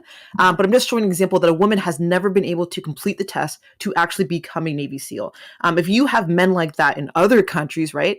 If we're doing hand-to-hand combat, who do you truly think are going to win? Like I'm just Yo, saying, if you're doing just hand-to-hand combat in modern fighting, it's just I'm just saying, I'm something's giving an fucked up, example. right? Like something's gone wrong. Like this ain't James Bond. Like people watch too many movies, okay? Right? I don't mean Look, what Sorry, do you think we're gonna line up and then charge like in Lord of the Rings, right? Where we got the shield walls and shit like that? No. And also, like, look, almost none of the currently serving in the front lines military force can pass the tests needed to be the Navy SEALs, okay? But what I mean is, like, on average, would you say that men are usually stronger than women? Yes. Okay, okay. And then the military, once again, 90% of it is men, right? So that tells you more men Yes. probably want to be in the military, right? So Sure. men getting drafted But we're probably talking about make drafts, not yeah. And so I'm showing like men getting drafted to be part of it probably makes sense. Majority of men want to be in the military. They're stronger, as you men would say.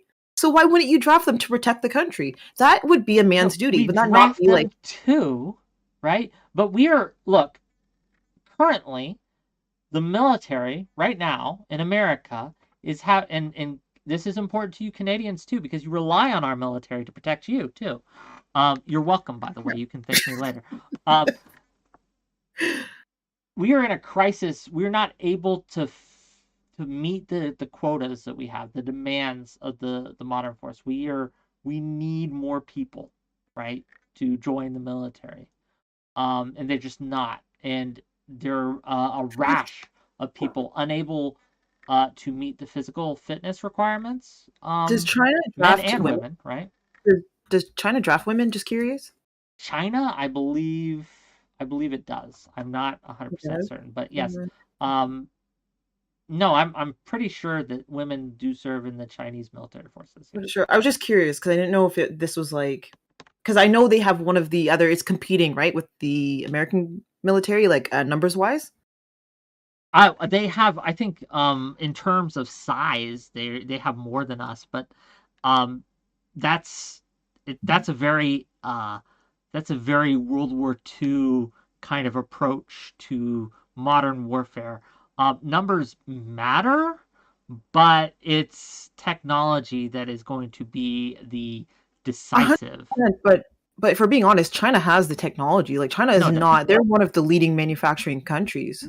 But its technology isn't close to ours. They're very much a paper tiger when it comes like Russia, for example. Everyone thought, including me, going into this, that Ukraine didn't stand a chance. That Ukraine was just going to be got in the first 3 weeks. That it was going to be like a resistance force maybe, but that Ukraine was just going to be annexed and that would be it.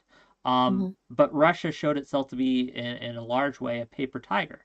Now, we haven't seen China face up against the modern military force, but there are reasons to believe that it would be in much the same straits as the Russian forces were. We don't know. There's too many unknowns for me to make any really strong statement on this, but when it comes to tech, we can absolutely say that we are a few levels ahead of Russia. And Russia was our closest competitor, or at least we thought. China, yeah, I think there's every reason to believe that we are just ahead of them. They don't even have they have a large navy, but their ships are shit. We have a much more effective navy, and we have aircraft carriers, and that counts for a lot. Okay. Well, I don't know too much about China's thing. I was just curious about if they were conscripting like women to join as well, if Yeah, I'm that pretty was sure part they of do. your I'm number. pretty sure that's what they do. Yeah. Okay, because I was like, as you Not said, with 100, but yeah, I'd have then to you look. have like more people you're willing to lose, right? I guess what also the other thing that just concerns me is sexual assault. As we've seen women already being in the military, the rates of sexual assault are extremely concerning. And then you have the women who've gone missing on the base, right? We just had, I can't believe Vanessa. I forget her last name.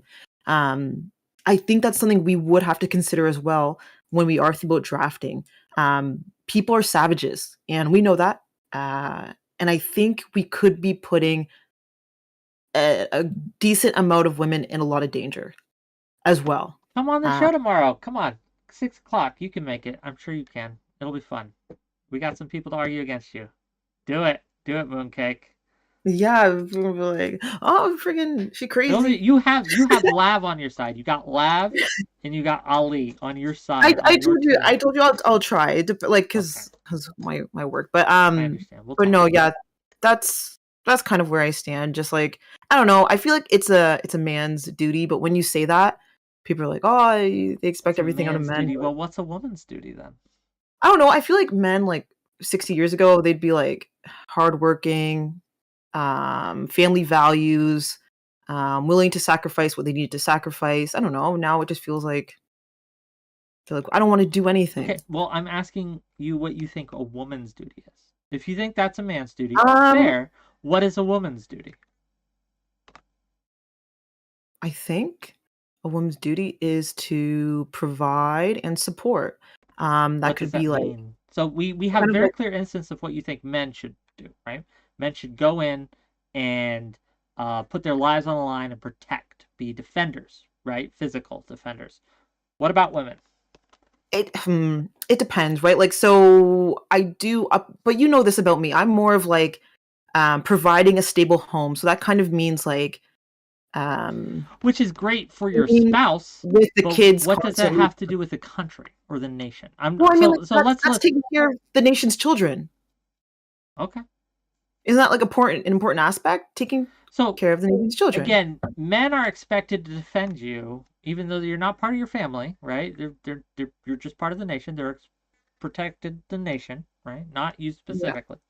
Yeah. Though I would imagine, and you can correct me if I'm wrong, that you would think it's a man's duty if they see you being accosted to step in between you and the danger to stop them if they can, right? You would agree with that statement? You think that's a man's duty? But yeah, also just protecting their country. Yeah, that's a big part of it. Okay. So my question here is, what is a woman's duty to the nation? Not to their spouse, not to their significant other, not to their boyfriend or whatever, but to the nation. To the nation? Because men have, in your opinion, a very specific duty to the nation, to defend it. I think it's similar as well. So I think when I say like protecting the nation is like protecting the nation's children so you can continue a nation. So for example, if you were to draft all these men, they would probably once again be in the factories, right? Working on whatever needs to be sent for the war, taking care of the children at home.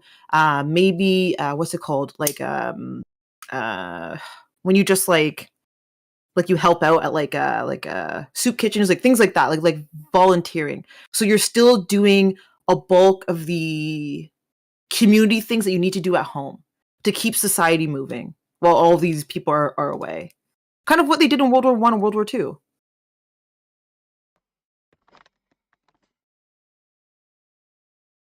Fair. I don't know if I agree. What do you mean? Like during the war, they were still because they weren't allowed to. No, but be in they were in the factory. They were still nurses who were women in the military during World War I. Yeah, but World that's War a very specific job. Yes, that's true. But other jobs, a large amount of service jobs and things like that in the military, they just weren't allowed to perform for various reasons.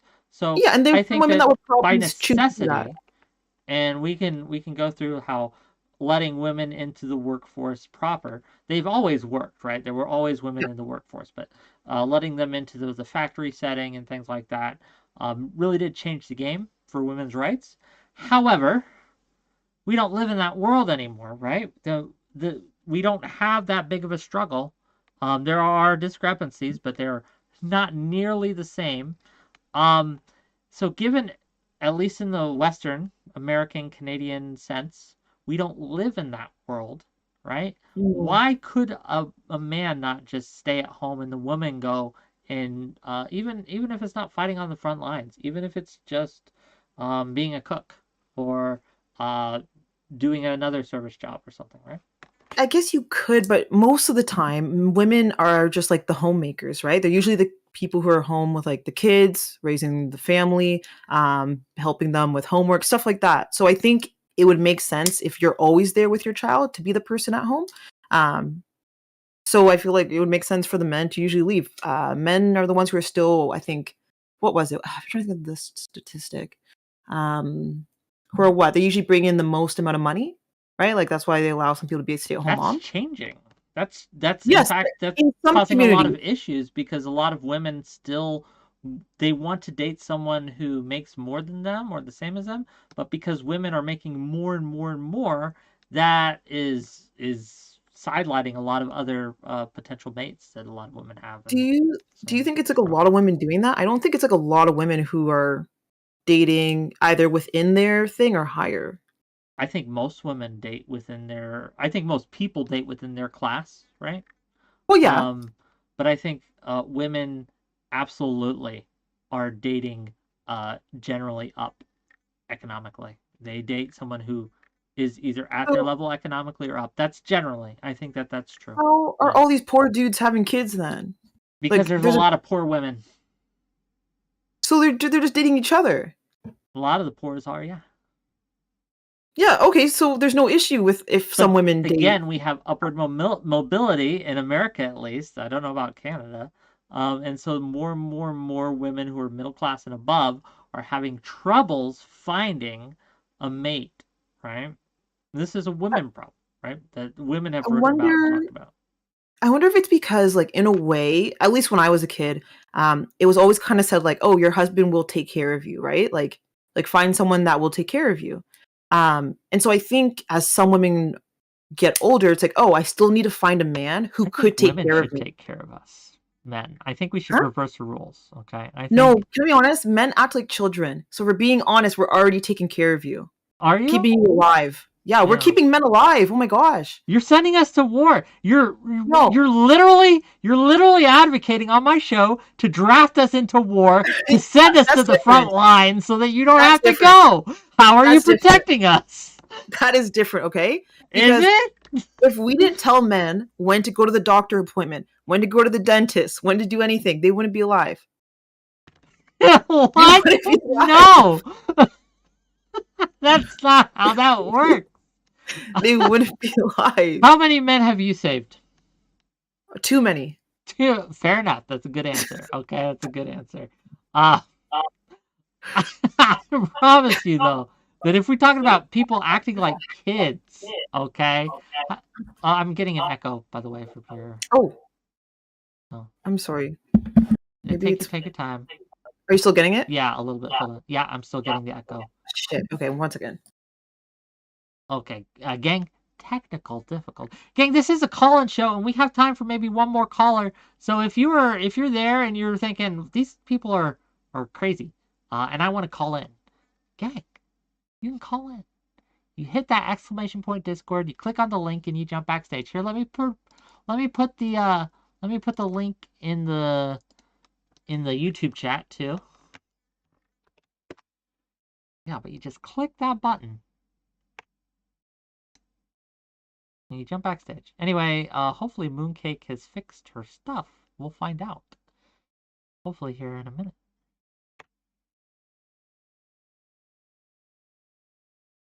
Hello. Hello. Hello. Hi, sorry, can you hear me? I'm just trying to fix I'm trying to fix this so it comes through my headphones. I'm not hearing an echo anymore though. Oh, you're not? Wait. Hold on. Yeah, I'm not hearing an echo, so whatever you did, it worked. Okay. Okay. Hope this is better. Perfect. Okay, what was I saying to you before? No, what I was saying to you before was that women are children, right? You wouldn't be able to be on Discord if you didn't have a man to help you right now, right? We did your tech support live, right? So I mean, like, when it comes to giving women a voice, right? The only reason you have a voice is because of me. No, I'm kidding. That's being facetious. But no, I think women are just as able to be a child as a man is. I think you are very capable of being childish, just as I am very capable of being childish. So I reject the notion that men are simply children that need to be, coddled. No, okay, I will probably give you that. Like, if I need help with electronics, maybe like my car or stuff like that, yeah, I would go to a man. I will not argue with you on that. But if it comes down to grocery shopping, booking appointments, picking up something from the pharmacy, Do you no, think that men can't grocery shop? I don't think they know how. I think they go to the store and they like look around and they just pick up bullshit. What do you mean? I think that's what men do. Yeah. You pick up what? Bullshit. I think they go to the Okay, store. let's bring Johnny Scarlett in. Johnny Scarlett, can you tell Mooncake that she's being dumb? Let us see. Give her a second. How are y'all doing then? I'm annoyed now. How are you? Oh, I can... See, look at all the men in the chat like who are it's saying, funny. It's not because they're saying they can't go grocery shopping. No one is saying that. I grocery shop all the time. Yeah, it's and you easy. probably pick up nonsense. You buy food. Oh my goodness. Girl, so many of the things that you are talking about right now are so deep ingrained culturally. Like, I know you know this, right? They're not things that are like inherent qualities of men, right? That when it comes to doing certain activities, that men like they do them in a way that they have historically had an opportunity to learn how to be a mechanic, to learn how to fix cars, to learn how to do computers and stuff, because those have all been men's jobs historically, correct? Sure. Okay. I wanna introduce my set of being to you, because I don't think this is something that's widely known. I'm a 6'1" female. I have been doing 5'11". labor jobs. I've been doing labor jobs for a lot of my life. And so I've learned how to fix cars. And I've learned how to do computers because I did that myself. Because I had a mentor to help me do it. But these are historical imbalances that are slowly being balanced out. Would you agree with that? Like, okay, sorry. So I just want to make sure I understand your point. So are you trying to get to like women can also do like the jobs, like these jobs, like being a mechanic, working on computers? Is that like what we're getting to? I'm sorry. I'm trying to get to the fact that you seem to be pointing to things that are not usually like it's very common that there's a sexual dichotomy wherein lots of men are bigger, right? So the strong arm things, the labor things, the military, yes, those are absolutely things where usually I happen to be one of the fringe cases where men are historically allotted those areas. But girl, you're talking about grocery shopping right now. That has nothing to do with size. Sorry, no, what I meant about the grocery shopping is what like did you mean about the why can't okay, dude, hold on. We are in a world-ending situation. We have a catastrophe. Okay? Only one of us, right? Only one of us is able to go and get what we need to survive from Walmart. Do you honestly think that you would do that better than I would? 100%. You are wrong. No, I am correct. Why? Have you ever been in a situation where you needed to survive, right? Have you ever prepped for shit like that? Well, like for example, I grew up with like people in healthcare, right? So like having certain things at home was just always like a major thing. Like certain antibiotics, Advil, Tylenol, Band-Aids, gauze, things of that nature, right? Like things you'd probably need in your home. Like first aid kits. A first aid kit? Well, no, but I'm thinking of like on steroids. Like rope, what's it called? Oh, I promise generators, you. stuff like that. But what I'm giving an example of is that I feel like there are certain instances where I'd probably go to like my dad for something, right? Or go to a man and be like, hey, can you help me with this? Can you do this for me? But if I said to like my dad or my brother or just even a man, right? I like, hey, can you go to the store? Can you pick up eggs, bacon, cheese, lettuce, whatever? And let's just say you were living with this man. I don't care how long it's been. He's still gonna call me and ask me what brand I need to pick up. How much? What kind of yes, men they are you do. being with? Well, these are not real. Look, if we have been living together for more than a few months, and I don't know what kind of bacon you like, that's on me. Okay? No, I don't care. You know men do this. You know men do this. No, not respectful ones. I am literally married to a person who is a male, and I don't do any of the cooking. I don't do grocery shopping lists.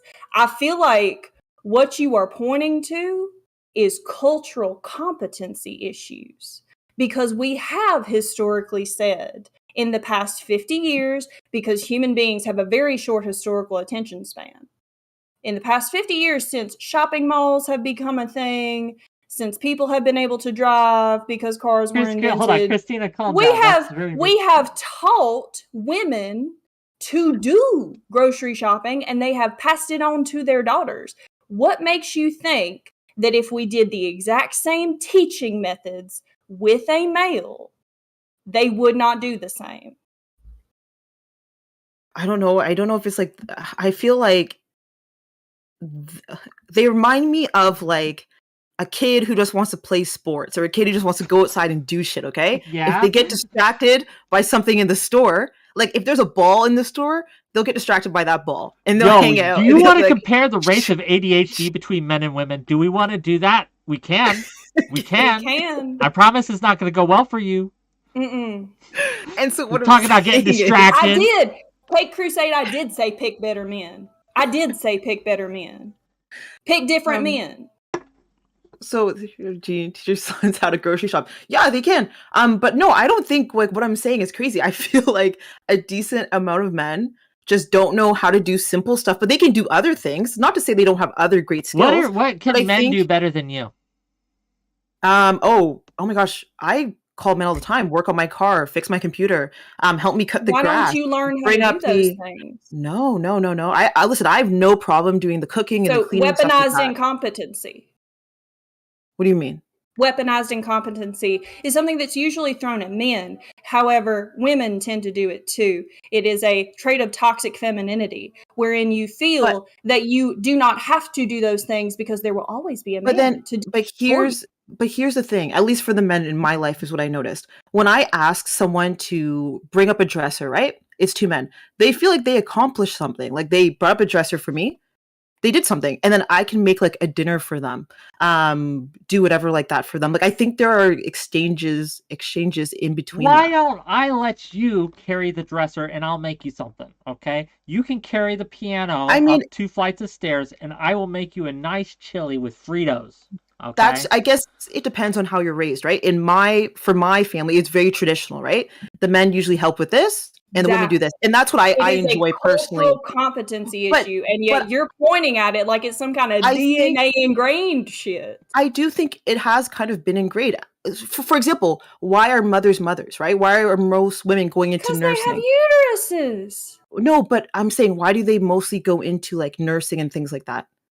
It's because they're more caring. People just know this. Because women weren't allowed to go to college to be doctors, Mooncake. What do you mean? Women can be doctors. How long have they been going to school? Women can now.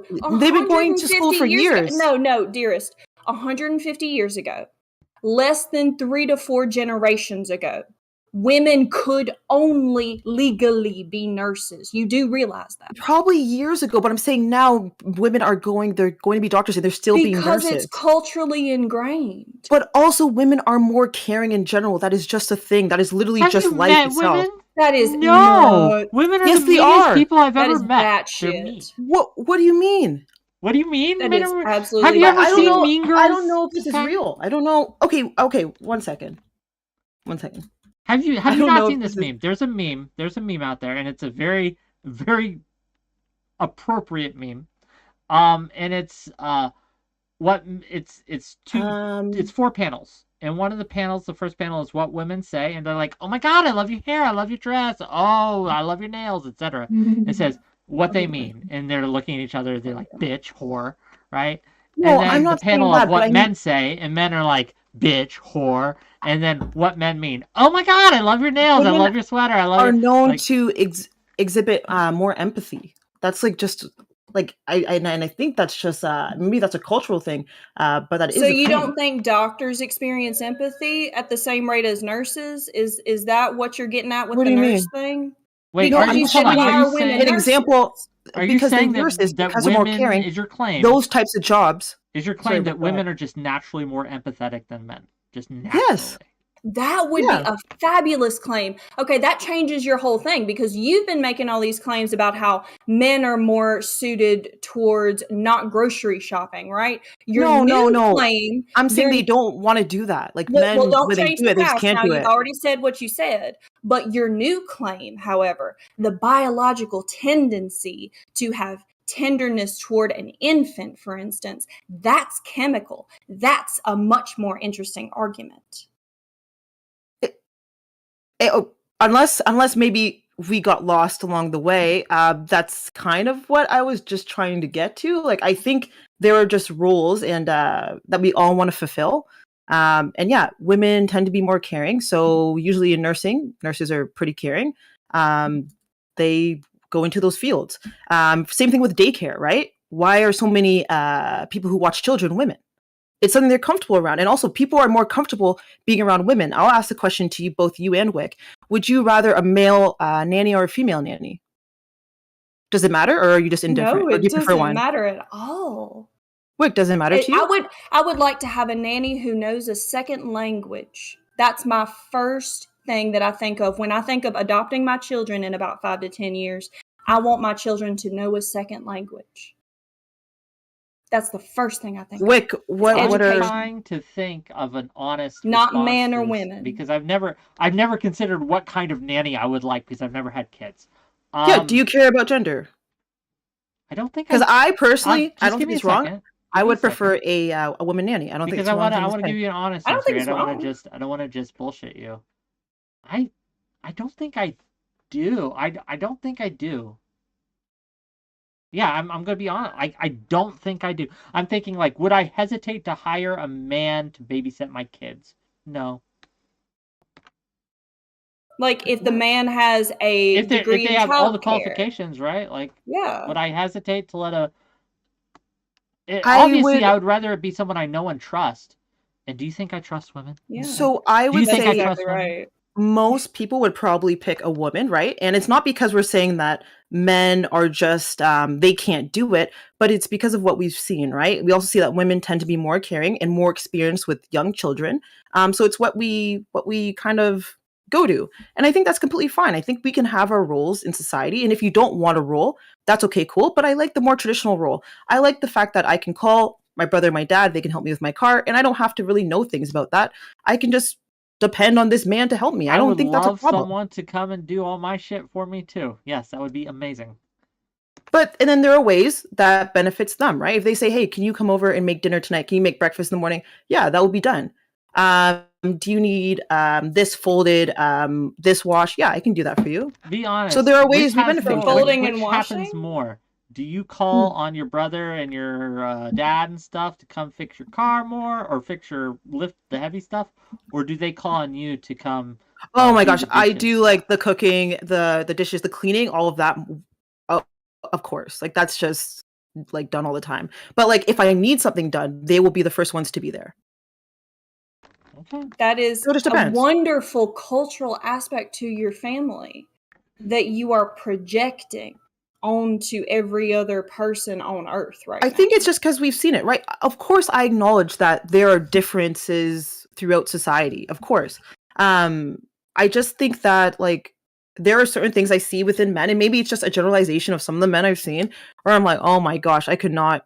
Like, if you go to the store with this, it's going to be nonsense. You're going to come home with freaking Tootsie Rolls and freaking Smarties, and like they're not going to come home picking of a man. That is awful. They're not going to come home your with man vegetables. does that. No, I That's just in why general. would Like, you pick a man like that? Okay. I haven't. It's just an example of like shit that's going on that can happen. And then I think there are ways that like women like do stupid shit. I don't know. It's just like, What's a stupid thing that women do? I'm trying to think of something that I. What's the stupidest thing you've done? Okay.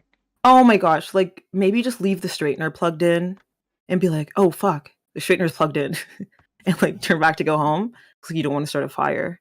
Or oh my gosh, I almost put diesel in my dad's truck one time. It's not a diesel truck, and he was very upset about that. Okay. That I was trying to put like the tube in. So he was like, "Don't." This is don't like a put gas." walking. It feels like I've walked into the 50s or the 80s, maybe, right?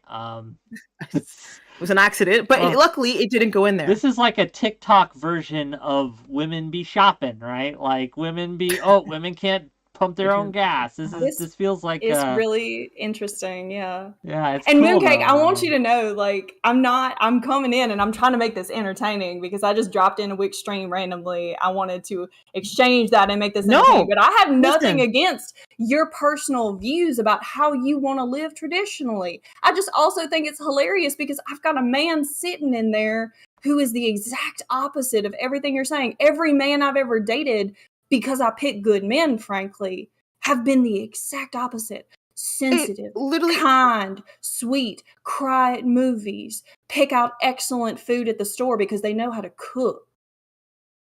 It could just be the different in taste, right? Like the men I date, like things are just done for me. Like there's no ifs, ands, or buts. And like I said, that's how we prefer to live our lives. He likes doing things for me.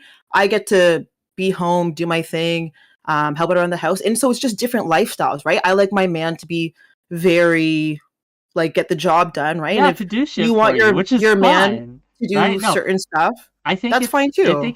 I think everyone wants someone to do stuff for them. I think, well, most people. I mean, not everything, right? I think it'd be a little belittling to have someone literally do everything for you. But I understand people want to be taken care of. I get it. Now, traditionally, it's more okay for you to want that than it is for me to want that, right? You will get judged far less than I would if I was like, I want to be a stay-at-home dad. What? I don't think it's true. I think there's an attack on women now who want traditional values. I think there's actually an attack now on women who live more traditional lifestyles. And that's what I've noticed in the sphere of like Twitch and stuff, is that if I say like, yeah, I would love to be a stay-at-home mom, I'd love to raise my kids and whatever, it's more of like, oh, so you're not a feminist, you're not a this. And it's like, no, I can be a feminist and still have traditional values. Is that what? Right? But the thing is that when I came in, you weren't talking about your traditional values and what you want as an individual person. When I came in, you were making sweeping generalizations about males in general and what they are and aren't good at, not being a male yourself, having no ability to actually have that interaction. It was just a meme about grocery shopping. Like I didn't think it would be taken like that seriously, but I guess we could have fun with it. It was me just memeing, be like, men do stupid shit, and like I do stupid shit. But no, like I just feel like there are certain roles, and I think people enjoy having their certain roles. It's to feel accomplished at the end of the day, right? And whatever you're comfortable with, right, is what you're comfortable with. I like to do the little things for my man while my man goes out and works, comes home, does whatever for me, and I think, hey, there's nothing wrong with that. If that's what you want and that's what the other person wants, it's great. I mean, there's some really big benefits to that. It's fun. It's fine. I'm gonna disagree with you though, that I don't think people are attacking you because you want a more traditional lifestyle. I would venture a guess that they're coming at you, much like Johnny said here, for the women or men can't grocery shop, ha ha ha, kind of comments, right? And it sounded really serious. I'm sorry if you didn't want me to take that literally. I didn't know. Okay. If it's the men grocery shop thing, yeah, okay, men want me to say men are the best at grocery shopping, or like No, I men want you to say rock what at you grocery feel. shopping? We're No, having I a just like discussion here. We're having I feel like there are a just certain talk. things I feel like men just like, okay, if I send him to the store, he's gonna come home with fucking not the right brand of spaghetti that I would usually get.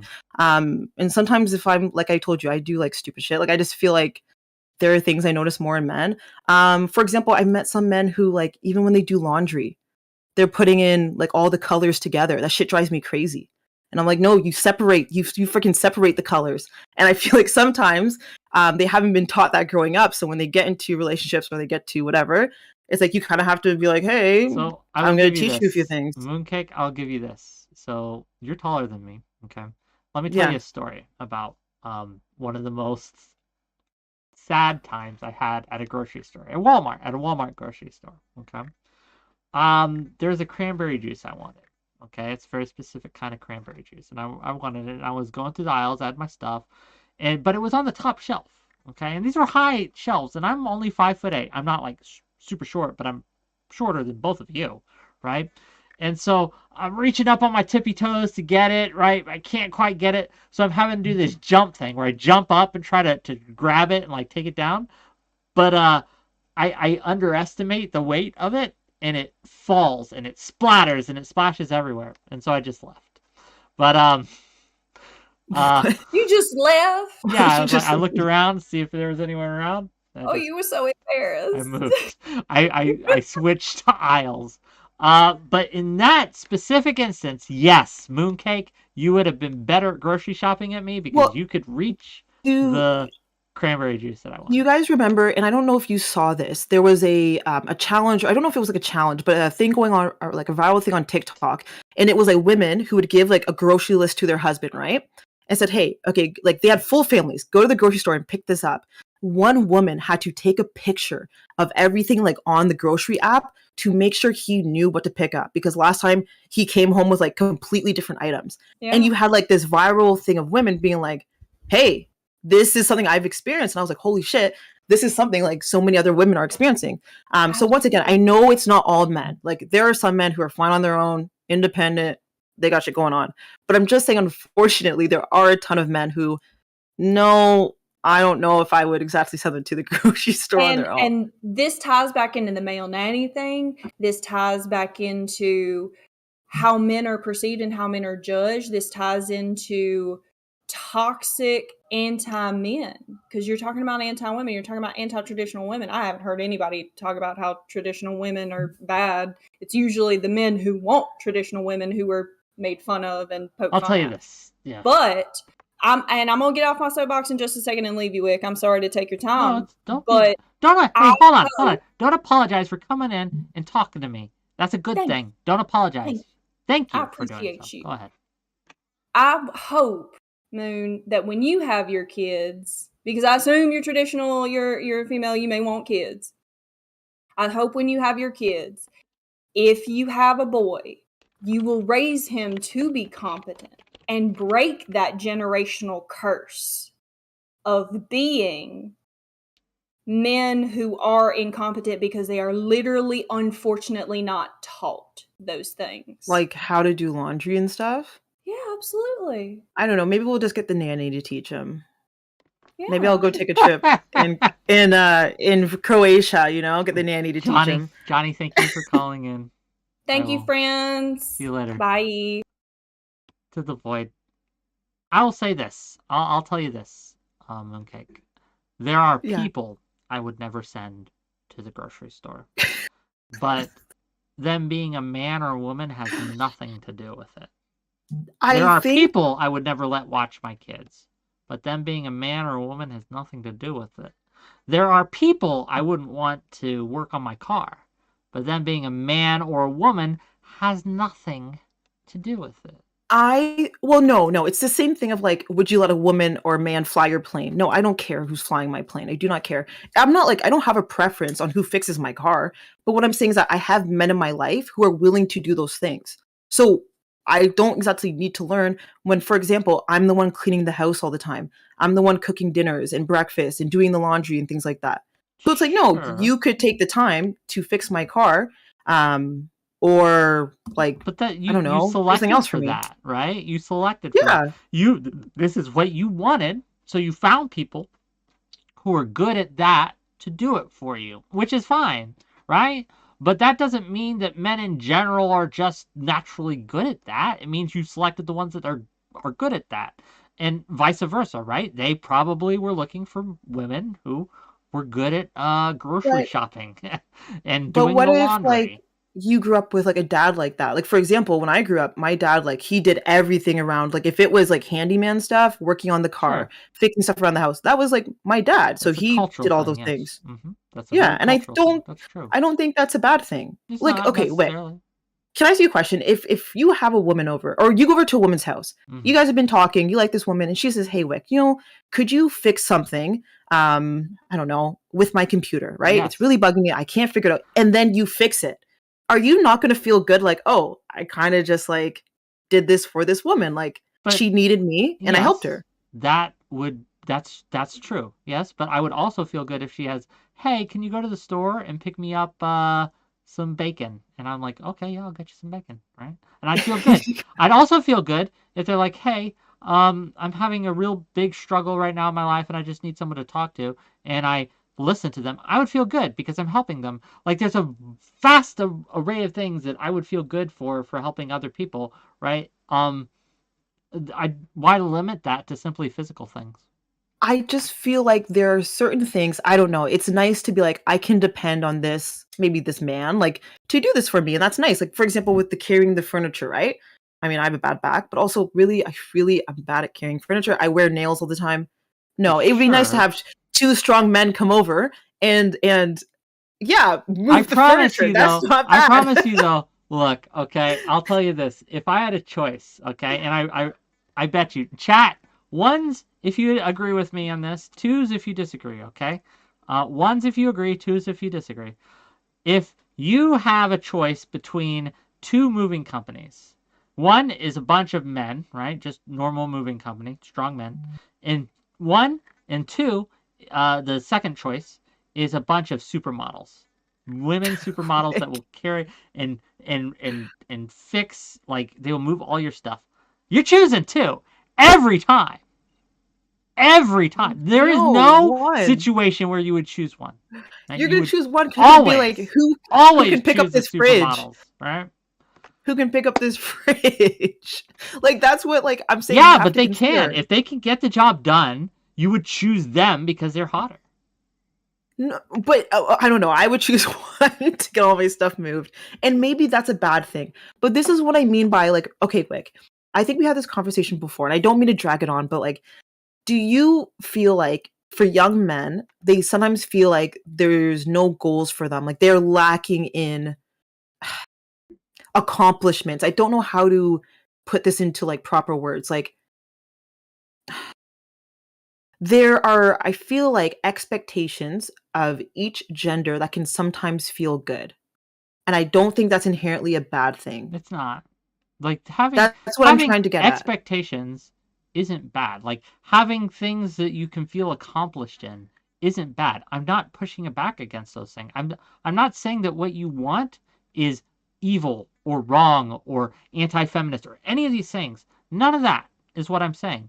All I am pushing back against, all we are arguing about right now, is that it has to be very specific things that are culturally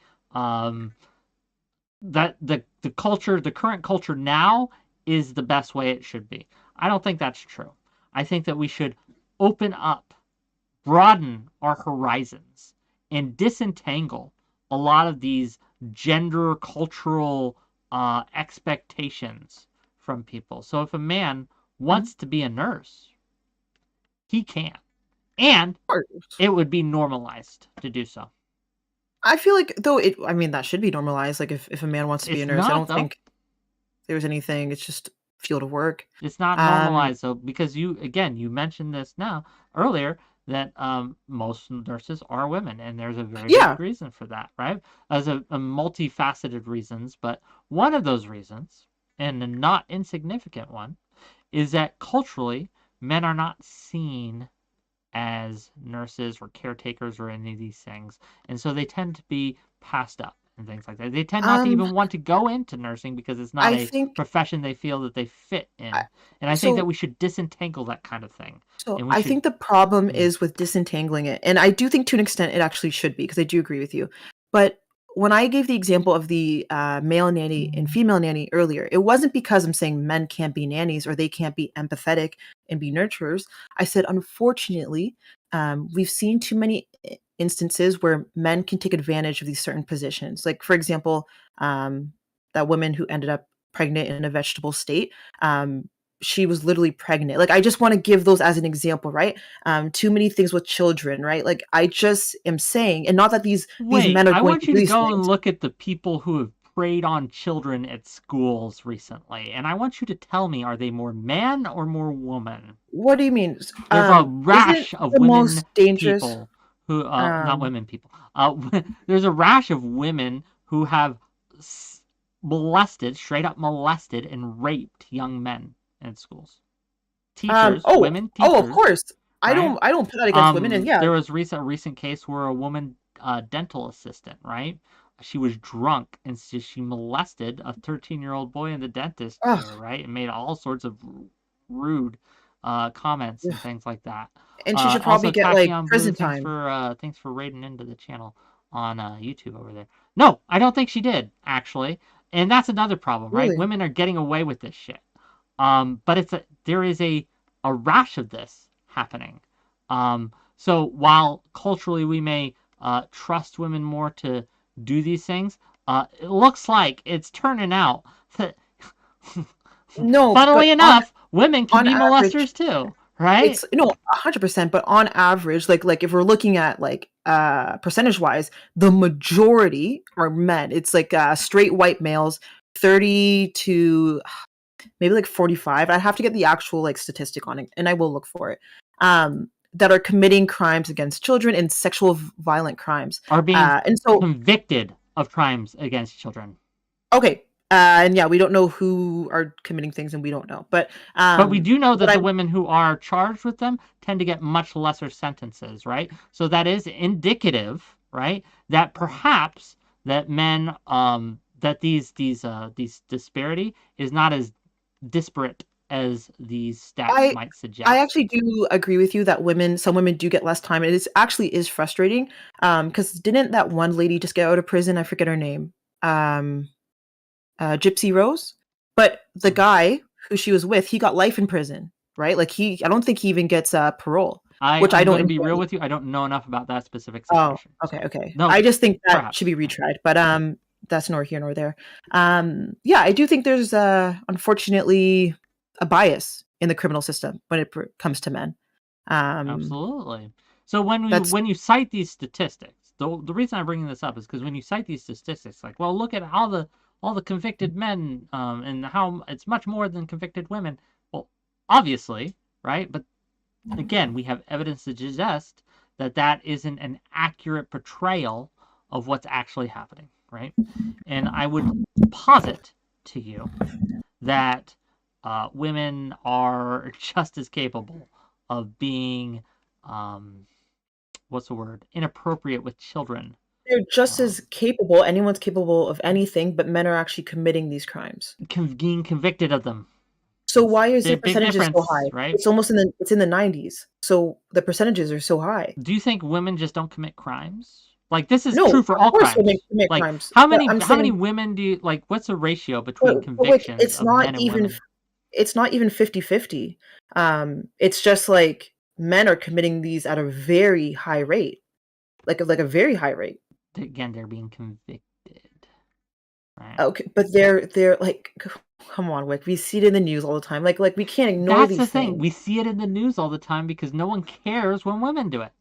Yes, we do. Look at Arlene Warnos. People definitely cared about that. She got the death penalty for killing, how many was it? Those 6 men? Was it 6 men? Who do you think's more likely to kill a child? To kill a child? To kill their children. Is it the man or the woman? I'd have to look at statistics, but I would say the man. But it depends on, like, I don't know if depression plays a role. Like postpartum depression may play a role. It might. Very well. There could be very valid reasons for it. But I don't couldn't know speak to like that. the But if statistics on like someone's gonna kill a kid, and it's gonna be their kid, a lot of times it's a woman. per kid. No, sorry. Sorry. I don't know the statistics. I'm curious now. I'm curious. I wouldn't doubt it if we're thinking about postpartum depression, because I do know that plays a huge role. I'm just looking for like family assault. I'm just looking for the 49% of family violent crimes. What about please, Ross? Males compromise 77% of suspected family violence offenders. That was in 2000 though, so that doesn't help us really. And family violence is like spousal abuse, and I would Okay. again, there's reporting issues here, right? Yeah. I promise you, if men are convicted at greater rates, but I think that the gap is much less than the numbers suggest, simply because of how these things are treated. A man going to report that their wife is beating them 10, 20 years ago would have been laughed at, right? Even still today, they're laughed at. They're not treated seriously at all. Violence by women against men just is a joke in a lot of cases, right? What gender is mostly pedophile? Oh, PDF files. What would you say? There's a lot of women that are PDF files? Convicted? Do you think a lot of women are PDF files? I think a lot of women are, yes. You think a lot of women? Well, how much? I think there are similar rates. I think there's similar rates between men and women. There's similar rates? I think there's similar rates. You're gonna cite conviction rates at me, and I'm gonna give you the same issue. I'm just curious. Right? I'm looking. But what like percentage wise would you say women are PDF files? I don't know. It's roughly, again, you're going to cite statistics at me. I'm looking. I don't have anything right now. I understand, but you're looking them up. But I'm telling you, right, that one of the reasons that there's going to be a disparity. You're going to say, 80% of men that are convicted of pedophilia are, 80% of people who are convicted pedophiles are men, or 90%, or some wild gap like that. And I'm going to tell you it's because most of the time, this is treated much more seriously when a man does it, and often as a joke when a woman does it. Yes. Do you not see there's a woman in Kentucky right now? She's facing the death penalty. You were giving me onesies and twosies. I'm saying in general. They take this stuff very seriously. Very seriously. 87 participants, I'm looking at this. This was like a thing that they did, were male. 87. So we did 100. Let's just out of 100. That means 87% were male. The remaining 23% were women. Again, because it's not reported at the same rates, and it's not taken as seriously at the same rates, right? I can't give you the real numbers because I don't think we have real numbers. I think the data we have on this is crap, to be clear, right? I think because of the way society and cultural handles these things, that the data we have is suspect. So you feel like it's on the same level? It's probably comparable, yes.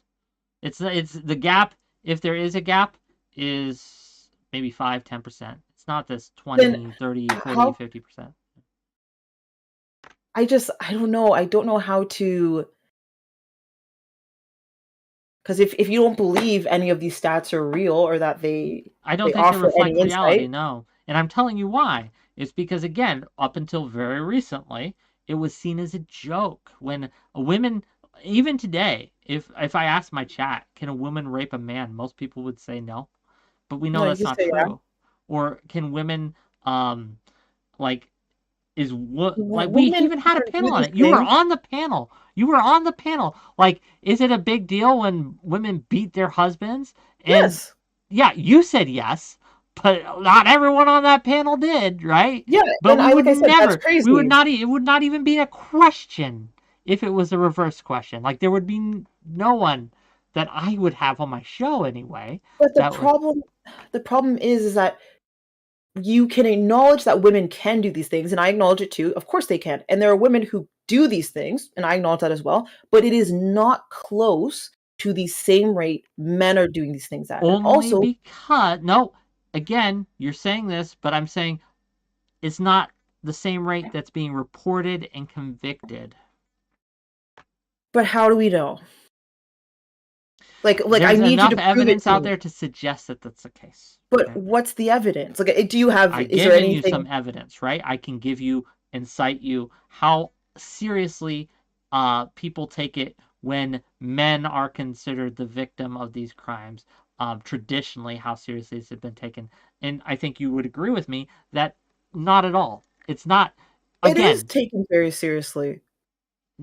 When men are victims. when men are victims of sexual assault by women, again, we're going to stick with the pedophilia thing. If a 16-year-old kid reports that their 25-year-old female teacher had sex with them, how do you think most people 10, 20 years ago would have responded? Would have they been like, man, you got raped? Or would have they high-fived them and say, you got him? Yeah, it would have right? been other men that would have high-fived them. Be that as it may, I am saying, I am positing to you that the reason I do not trust those statistics to accurately reflect reality is because of the cultural biases and tendencies, the differences between how we treat it when men do it and how we treat it when women do it. And I think that poisons the well. It's a poison pill to the data, which means that the data is just not useful. But the problem here is that like you're basically saying that that like they're just hiding a bunch of female PDF files and that we're not actually convicting It's not even them. hiding it. It's just no one cares. But you just said about all these people in the news, so obviously they care if they're convicting these women. It's if changing. these women are being arrested, on a trajectory, right? We are on a trajectory where where it's changing, and that's good. It should, but as we go forward and as society's views on this change, we see more and more women being held accountable for these crimes. And again, that's suggestive. It's not super clearly indicative, but it's suggestive that there is a big difference here. But and mainly, just one last thing: men sexually assault other men. They do. That's a problem as well. That's at a higher rate as well. So you believe those men are doing those things? Again, when men commit the crime, it's taken much more seriously than when women commit the crime. Yes, that's true. Okay, more seriously. Yeah. Well, no. Well, it depends. I don't know about because you're saying they're getting arrested. I guess you're saying now they're getting arrested. They're getting arrested. Yeah. I don't think anyone can just essay people. That would be ideal. But yes, I'm telling you that if a woman commits the same acts that a man does, that they are taken less seriously. It's sexist. The reason is misogyny, to be clear. I do right? think, yes. Because women aren't seen as a threat in the same way men are. I do think you are correct there. I will give you that yeah, maybe someone or some people would take it less seriously because they'd be like, it's a woman, right? But most people, women can sexually assault. Like, and again, this isn't just on an individual level, this is on a structural level. But this isn't happening on like a mass or we don't know mass, is what I'm saying. We don't have accurate information. So we do not know. We literally do not know. You cannot say. I am simply giving my guess. Essay. Like, what do you consider essay by these women? Is it just them sleeping with underage boys? Or is it them actually physically sexually assaulting these men? Even just like, sleeping with them can, like, what kind of argument is this? If a 25-year-old man consensually sleeps with a 14-year-old woman, but the 14-year-old woman or girl, I should say. No, I'm asking you. That's what I'm asking you. I'm saying, like, is what you consider sexual assault? I don't know. Like I couldn't guess. Like it. I would imagine that they don't. That they're not as straight up like physically imposing themselves on men the same way men do on women. That's true, but that doesn't make it any less sexual assault. No, I'm asking because what I'm saying is that I don't think these would be at the same rates. I'm saying depending on what's happening in what regard to sexual assault, that's why I said like the underage thing, that's still sexual assault, right? Is that like the numbers would still probably be higher on the man's side. I don't know how to explain it. like, trying to find the best way to explain this. I don't know. Like, I just think the men's number would still be high because just women are not committing these crimes at the same rate, as far as we know. And like, they're less likely to take advantage of a man while they're drunk. That's kind of what I'm getting to. I'm saying that that you should probably throw that statistic out, because it's not reflective of No, we reality for can't. the reasons I stated. But no, we can't just throw the numbers out because the numbers matter. If they're accurate, yes. But how I am saying, I am casting doubt on the accuracy of the numbers based on the cultural response to these things. But then these we crimes. need more data on the cultural. We should get more data. We should get more accurate data. But the data's probably already there. Because the data's already there, they probably have already done this based on data that we maybe aren't even looking at. I guess. I mean, look, do you think that black men are more violent than white men? Just naturally? Naturally, no. No? Do you think I think anyone can be violent. Culturally, no. Because of colonialism, so no. I think white men would be. But if we just looked at the straight statistics, right? How many black men are arrested over white men proportionally? I mean, right? Do you think? But to talk about those statistics, we would also have to talk about the effects of like Jim Crow laws, the cultural specifically impact of how black men are viewed versus white men. I agree. Yes. Because if we're looking off of data, we could say that colonialism makes white men more violent, right? Where are the statistics on that? We'd have to bring that up, right? And compare as well. I think that'd be important. But that's not reflected in the crime statistics. But shouldn't it be reflected in some sort of statistics? If we're measuring who's more violent, it's not. Right? But I'm saying if we measure who's more violent, we would need to compare that as well. Again, who has committed mass atrocities? It'd be white men, but particularly the Native Americans, Africans, African Americans. Who do you think is killing more black people right now, America or the Congo? The Congo has a thing going on right now. Yeah. They're having a what's it called? A genocide, basically, in the Congo.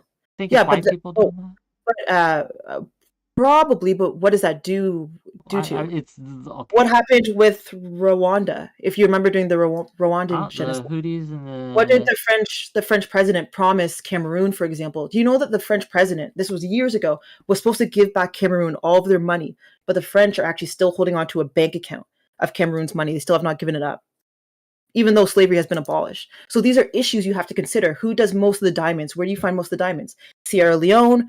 I think Rwanda is another country, natural resources. If you leave a country in a state of unrest, it makes it really easy to steal natural resources from that country. And we have to consider that. Why are these countries in these messes? We have to look at the history. Who killed the president Lumumba? That was president of. So let's look at the history. Belgium. Again, so let's look at the history of how men and women have been viewed and treated in the criminal system. Let's look at the history, okay? Because you're correct. We do have to take history into account.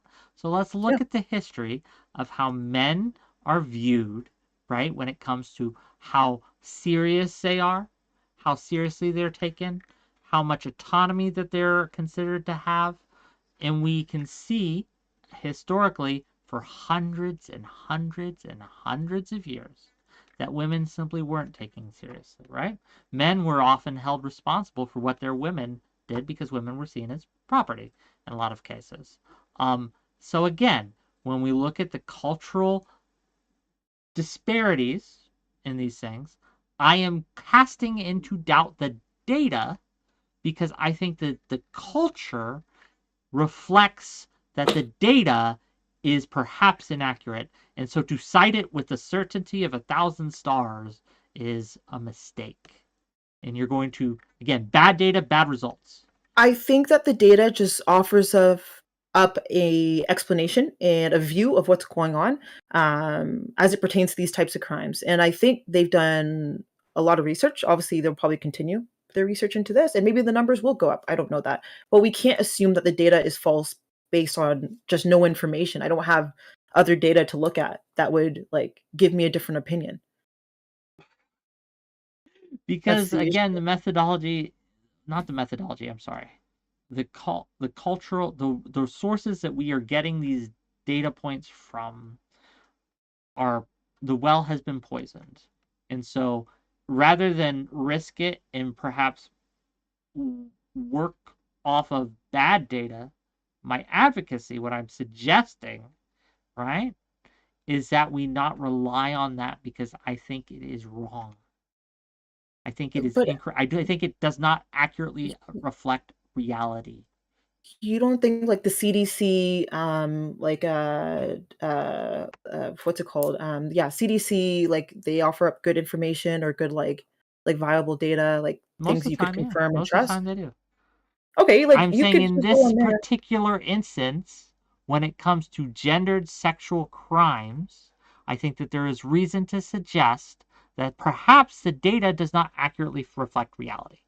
And I have given you my argument that, again, we have a whole long history of crimes by women being taken less seriously than crimes by men in a sexual sense.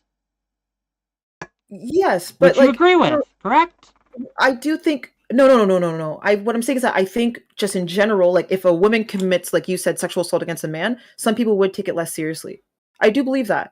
But I do think men are doing these things at much higher rates. I actually don't think this is underreported at all based on what I've seen. But like I said, I think we're just going to disagree with that Yeah, point I anyways. think we're just going in the circles, because I Yeah. can tell you for 100% fact that men do not report their rapes at anywhere near the same rate as women. They are far less likely to report being sexually assaulted for a whole host of reasons. Or Toxic women masculinity being a are just major less one, likely to right? rape. They're just Or not. women They just just don't tell people because it's but shameful and it's embarrassing. but could it just be that women are less likely to sexually assault or rape? We don't know. That's the thing. I don't agree with that, but fine. We're just Okay. going in circles. We're Mooncake? going to keep arguing it. Mooncake? Thank you for coming by. Have you enjoyed co-hosting with me?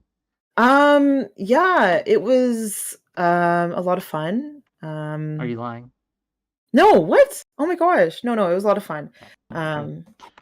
I can't believe I can't believe the grocery store thing got us Got you heated. going? You're the one who said it, not me. I thought honestly I thought it was hilarious, but it was funny. It is funny. No, look, it's funny, but it's funny for different reasons. Anyway, again, you're more than welcome to come by tomorrow. I hope you do. Of course. DM me. But for now, we're gonna let you go. Okay, thank you. And yeah, thanks for having me on. Where can people find you, by the way? Oh, Mooncake XO on Twitch. I have a Discord too. If you like nonsense, Whick, you're in there. I don't know if you've been reading anything, but yeah, there's some nonsense going on. Okay. Well, thanks for coming by. Check her out, gang. She's great, and we'll see you later. Bye-bye. Okay, bye.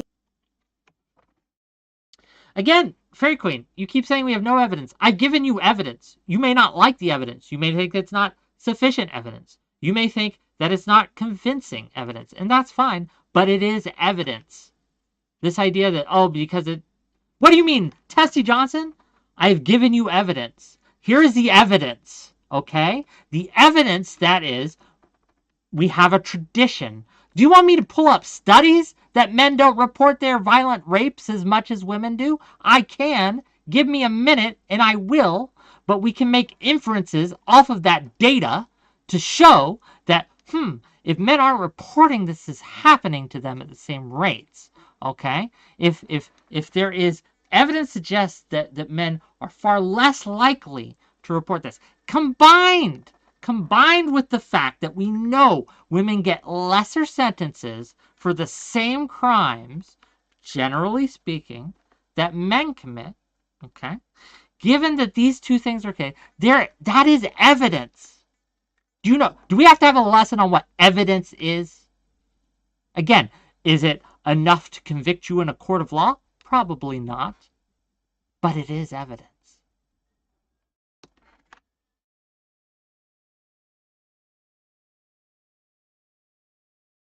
The People's Elbow, were you not here? Did you just not listen to me go through with Mooncake the whole white versus black thing we did to showcase the fallacy of relying on these numbers free of context?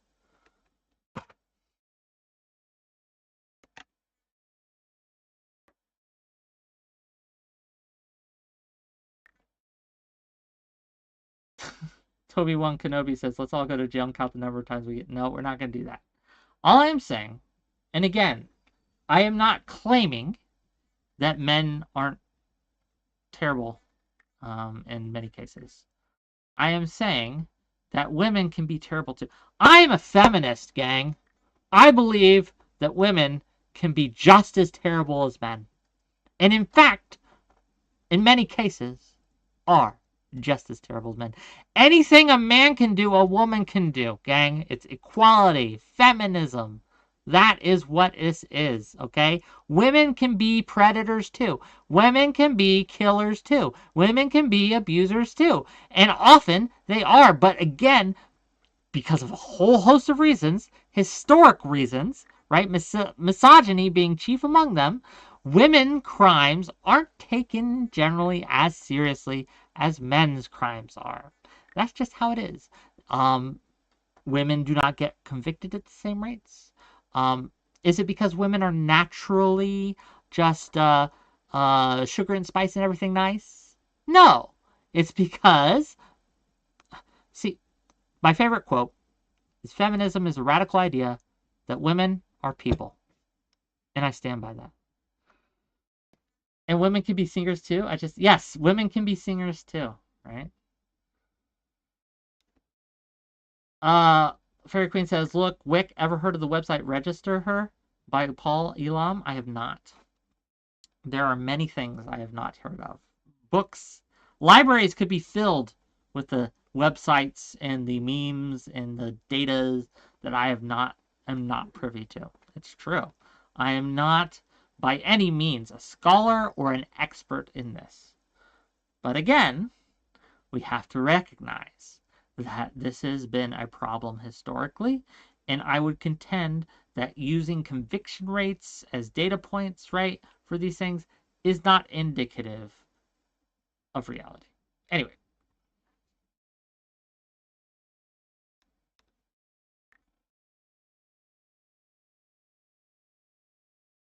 I agree with you, Wick, that men massively underreport sexual assault, but the leap is saying that the rates of both are similar. It takes two. I'm saying that we can't trust the data that we have on this based on conviction. If you're using conviction rates as data on who does sexual crimes more, men or women, I'm saying that I do not trust that data because I think it has been poisoned, right, by the cultural issues that we've had.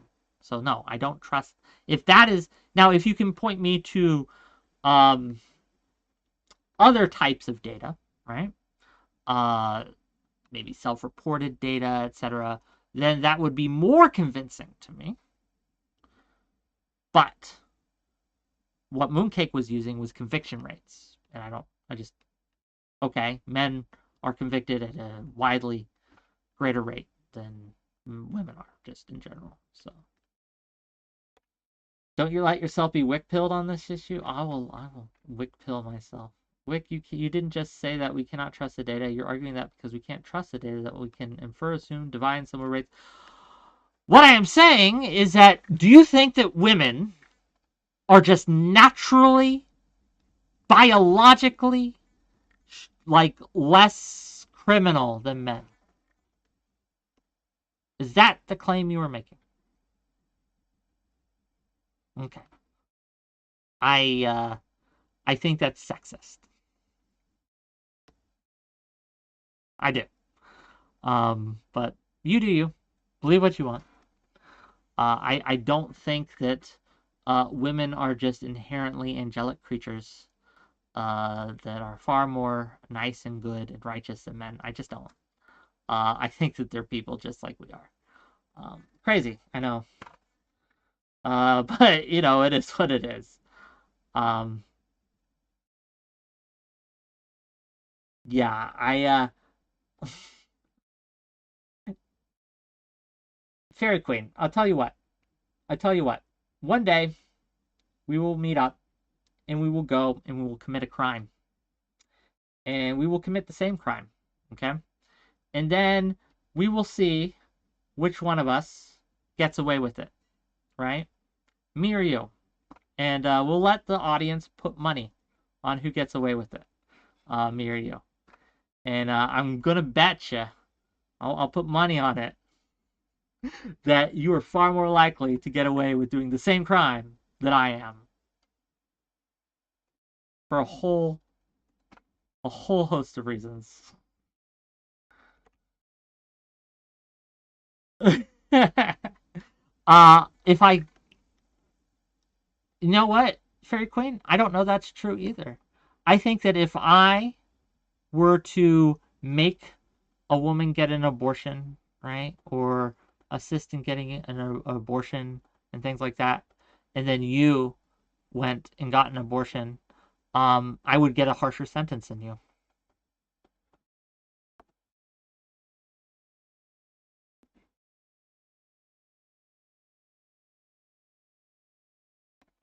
Do you think I'm wrong?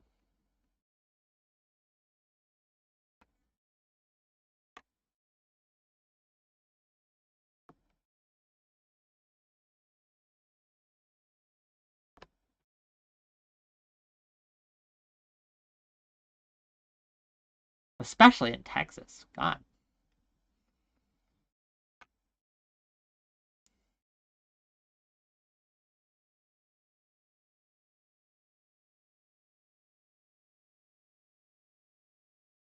Okay, gang.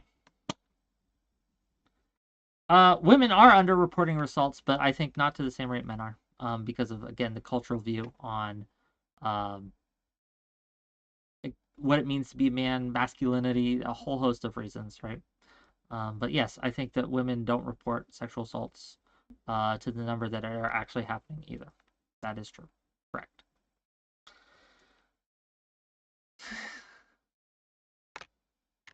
I had fun. I did. I enjoyed it. Okay, gang. If you like the content, if you enjoyed the content, hit that like button, hit that subscribe button, sub to the channel. If you want to super chat at me, you may. If you want to throw bits or give some subs, you may. All these things help the channel. Thanks to 𝕍𝖓 for the 500 bits earlier. Thanks to Testy Johnson. Thanks also to 𝕍𝖓 for subbing. Cardis for the Prime sub. Really appreciate you. No super chats today. Not a one. That's odd. But you know what? It is a new year, and we got some great stuff coming up for you in the week ahead. Tomorrow, women in the draft, women at war. We're going to talk about that. That'll be fun. We had a preview of that tonight. It's going to get spicy tomorrow. Okay, Lav will be there, of all people. That'll be great. Thursday, AI art. It will be great. We're going to talk about the unfinished art piece by an artist who died of AIDS and how the internet went crazy when some jokester, some trickster, some prankster decided to use AI to finish it. That will be fun as well. Then Friday's a big one, gang. Friday we're going to have on 𝕵𝖎𝖙. We're going to have on No Opinion. Oh, Temperance Quill, thank you for the $5. Just because I love you, well, I love you too. Thank you, Temperance Quill, for the $5. It's your 5th super chat on a live stream. Thank you again. And back to Friday's show. Friday's going to be a little later. Friday's actually going to be at 7 p.m. Eastern, so it'll start a little later. We may have a pre-show, I don't know. But we're going to have 𝕵𝖎𝖙, No Opinion on. We're going to have Omar on, and we're going to have a man by the name of Tanky Characteristics. And we're going to be talking about the situation in Yemen and the Houthis pirating in the region. And is it based or cringe? We're going to find out. Some big names. Some great guests. It'll be fun. But for now, who's streaming right now? Who are we riding into? Where are we going, gang?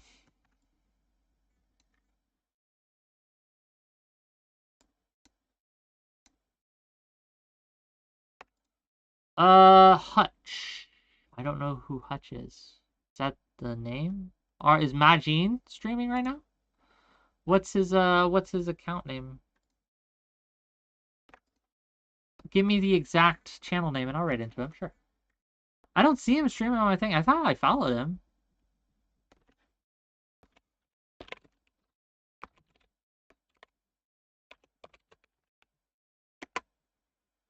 Let's go to Majin then, gang.